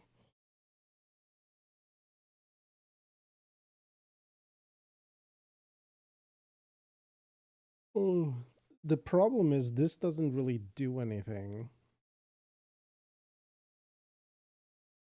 I don't think there's a way around it. But it doesn't do anything.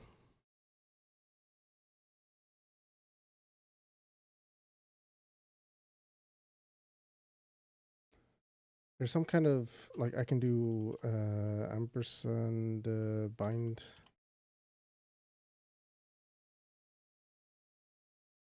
And only does something in uniform buffer object.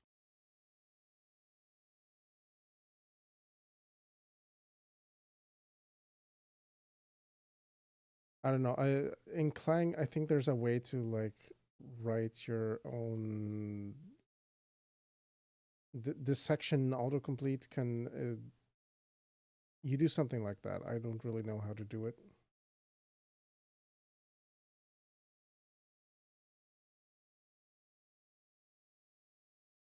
I can think about that later. Yeah, the bind index, it it only goes in here, and otherwise I'm ignoring it.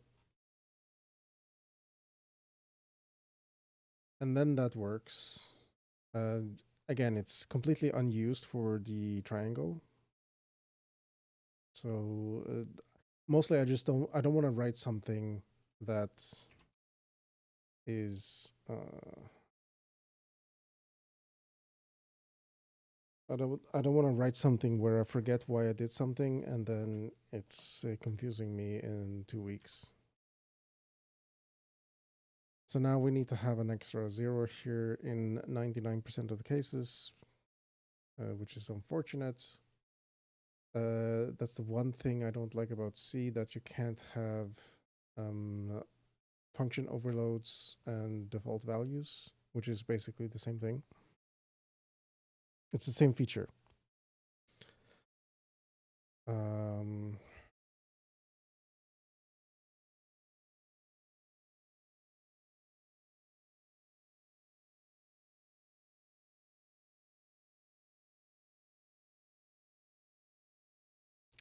What I could do,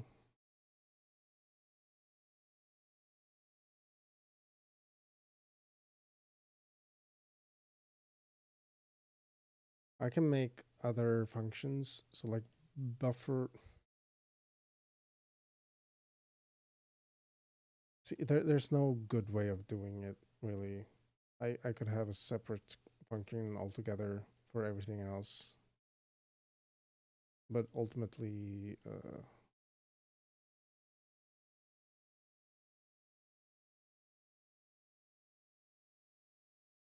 there's the problem is that writing more functions to overload this sort of it's just more confusing at the moment.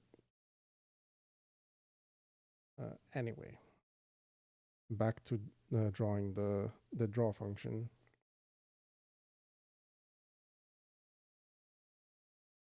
We need to bind the uniform buffers if they exist. We need to bind use the program. And what else do we need to do? We need to bind the. We need to do this. Bind vertex array.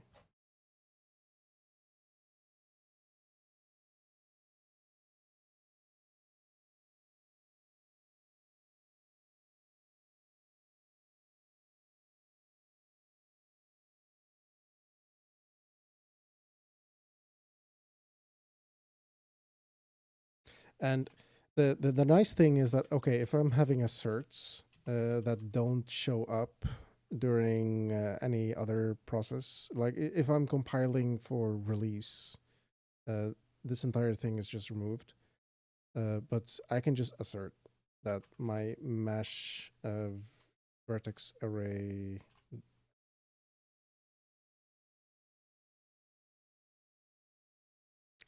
is ready.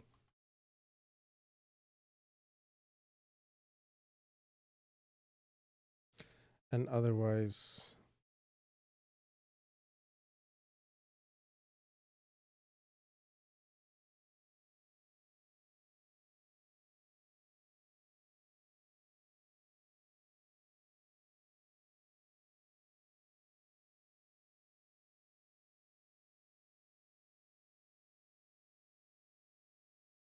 you know, I can do something like that. And I can do that for before any call, like bind buffer base. I could just like, oh, assert that this is true. Assert that the program is true. This one is already doing that when it's getting the thing. Same for the mesh.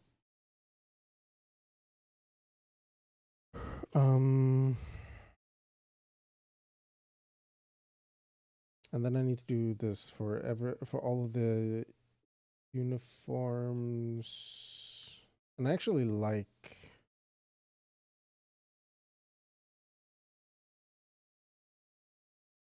draw elements composite.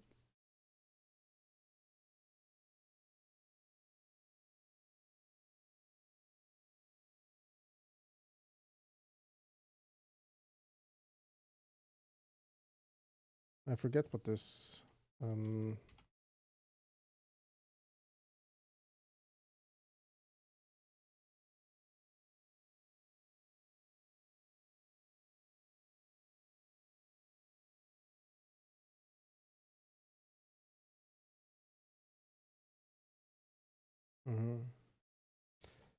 I forget exactly what this did.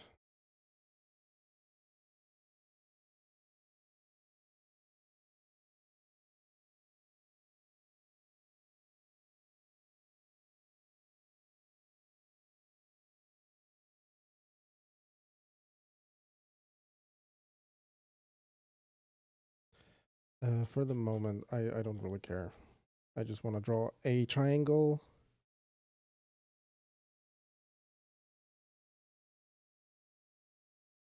Oh, neat.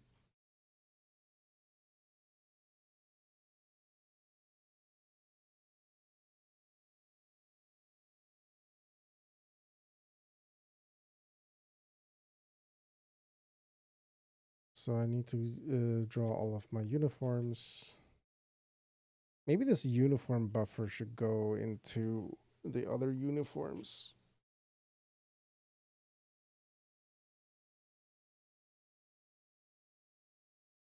I've been sitting down for too long.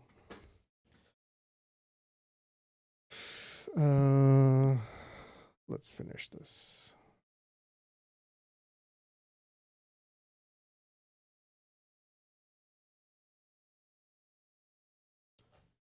I can do a to do here. To do should the uniform buffer be part of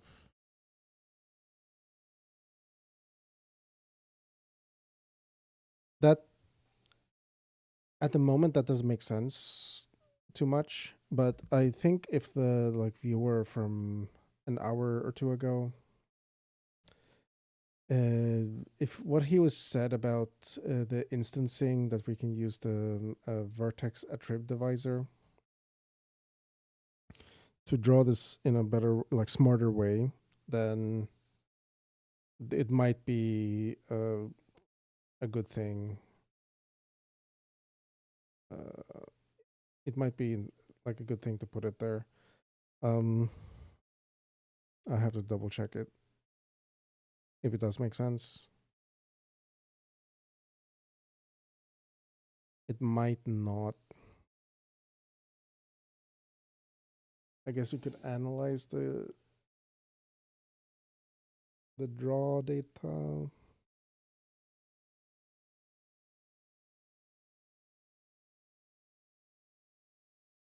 No. I don't know. Maybe there's a way to do that better, but for the moment, it's not my concern. So yeah, we have our shader program.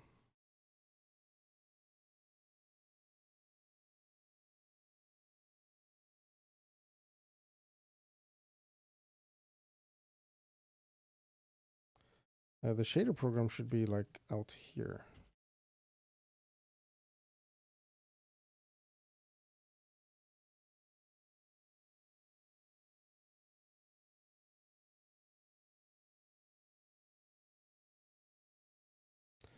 So for each uniform, we're grabbing a uniform, and then we have a GL float entity. Well, the entity is coming from where?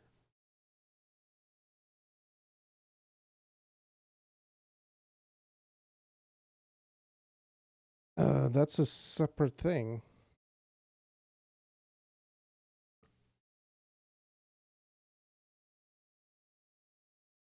This is, yeah.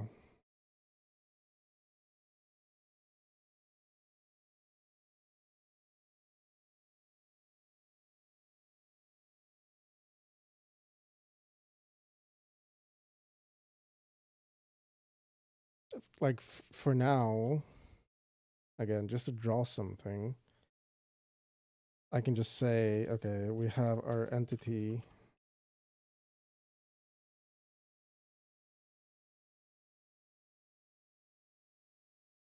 State and 0.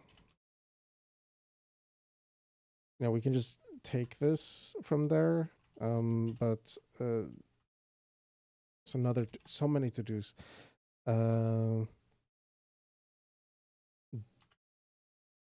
Do we draw entities with mesh IDs or meshes with entities?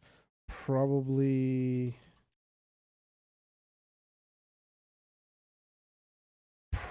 this, honestly.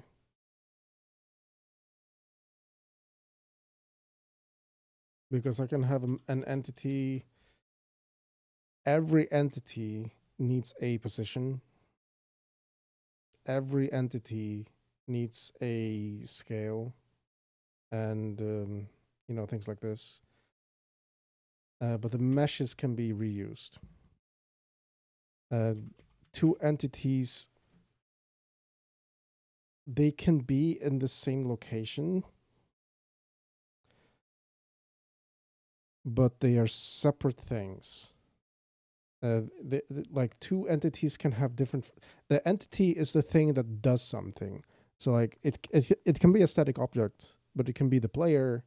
It can be a pickup, coin, enemy, whatever. Something with a skeleton, something without. The mesh is the thing that is drawn based on the like what the entity is. But the entity, like the entity doesn't even have to have a mesh actually. So yeah, we can draw the entity here just to get the transform, but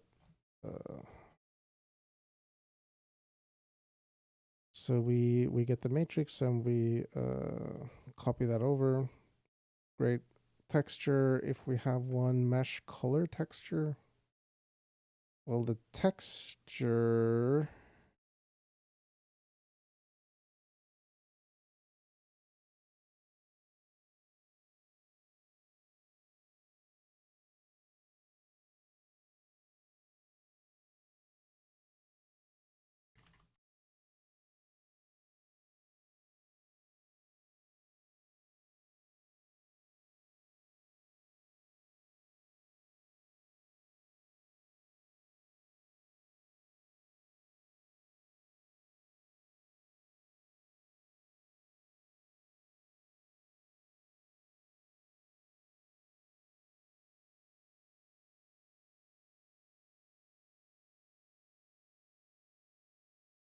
yeah.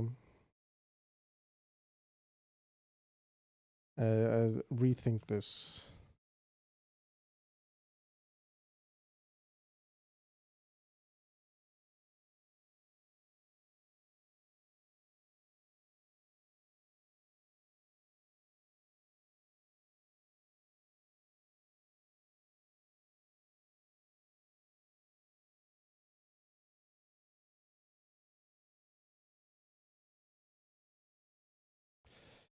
Rethink that. We're doing nothing right now. We're not.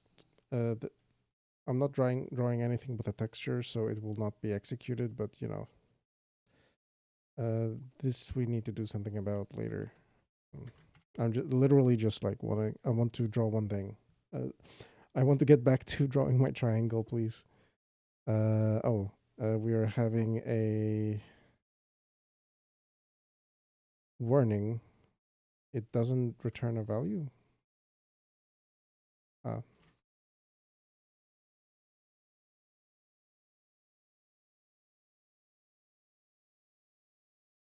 Build finished. Okay. Are we drawing a triangle?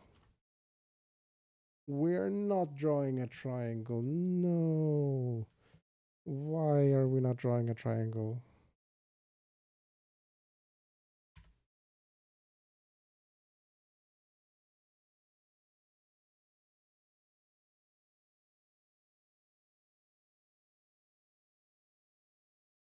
Swap buffers. What? No draw? Oh, I'm never drawing. Of course. I am not drawing. That's very true. Well, draw array. Draw elements. This thing.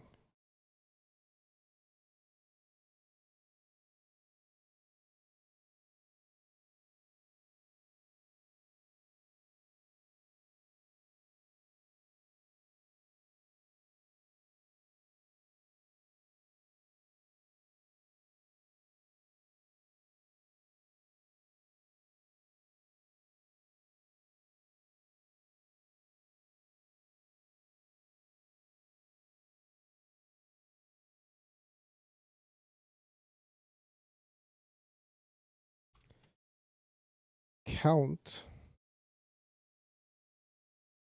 I need a count.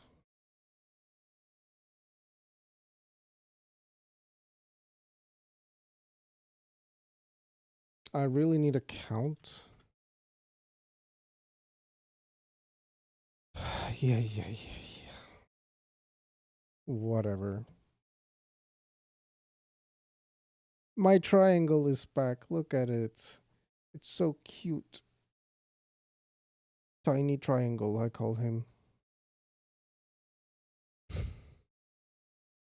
My tiny triangle.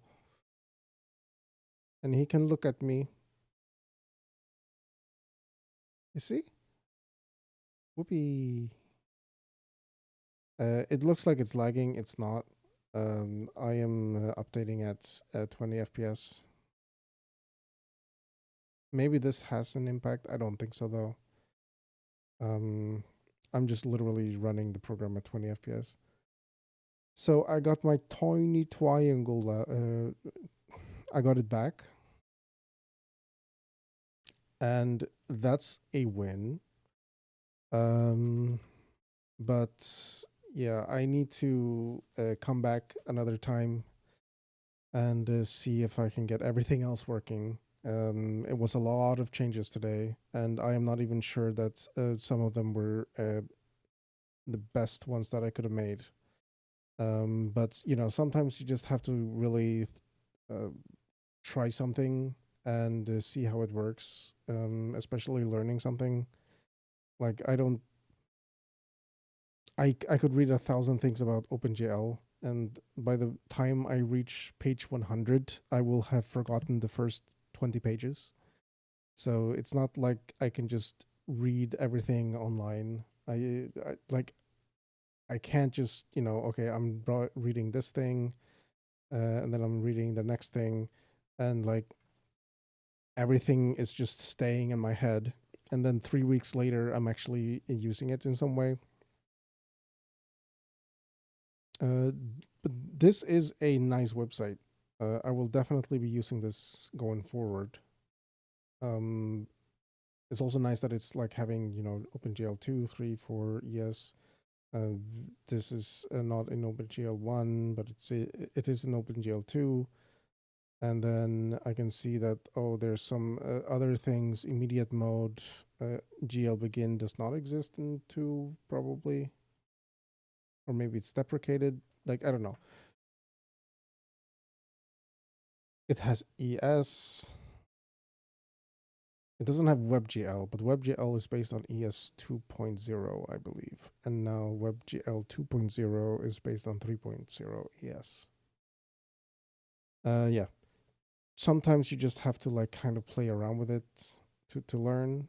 I feel like this is moving towards a much better way of writing the OpenGL code. So I do like that. But yeah, with that, thanks for watching.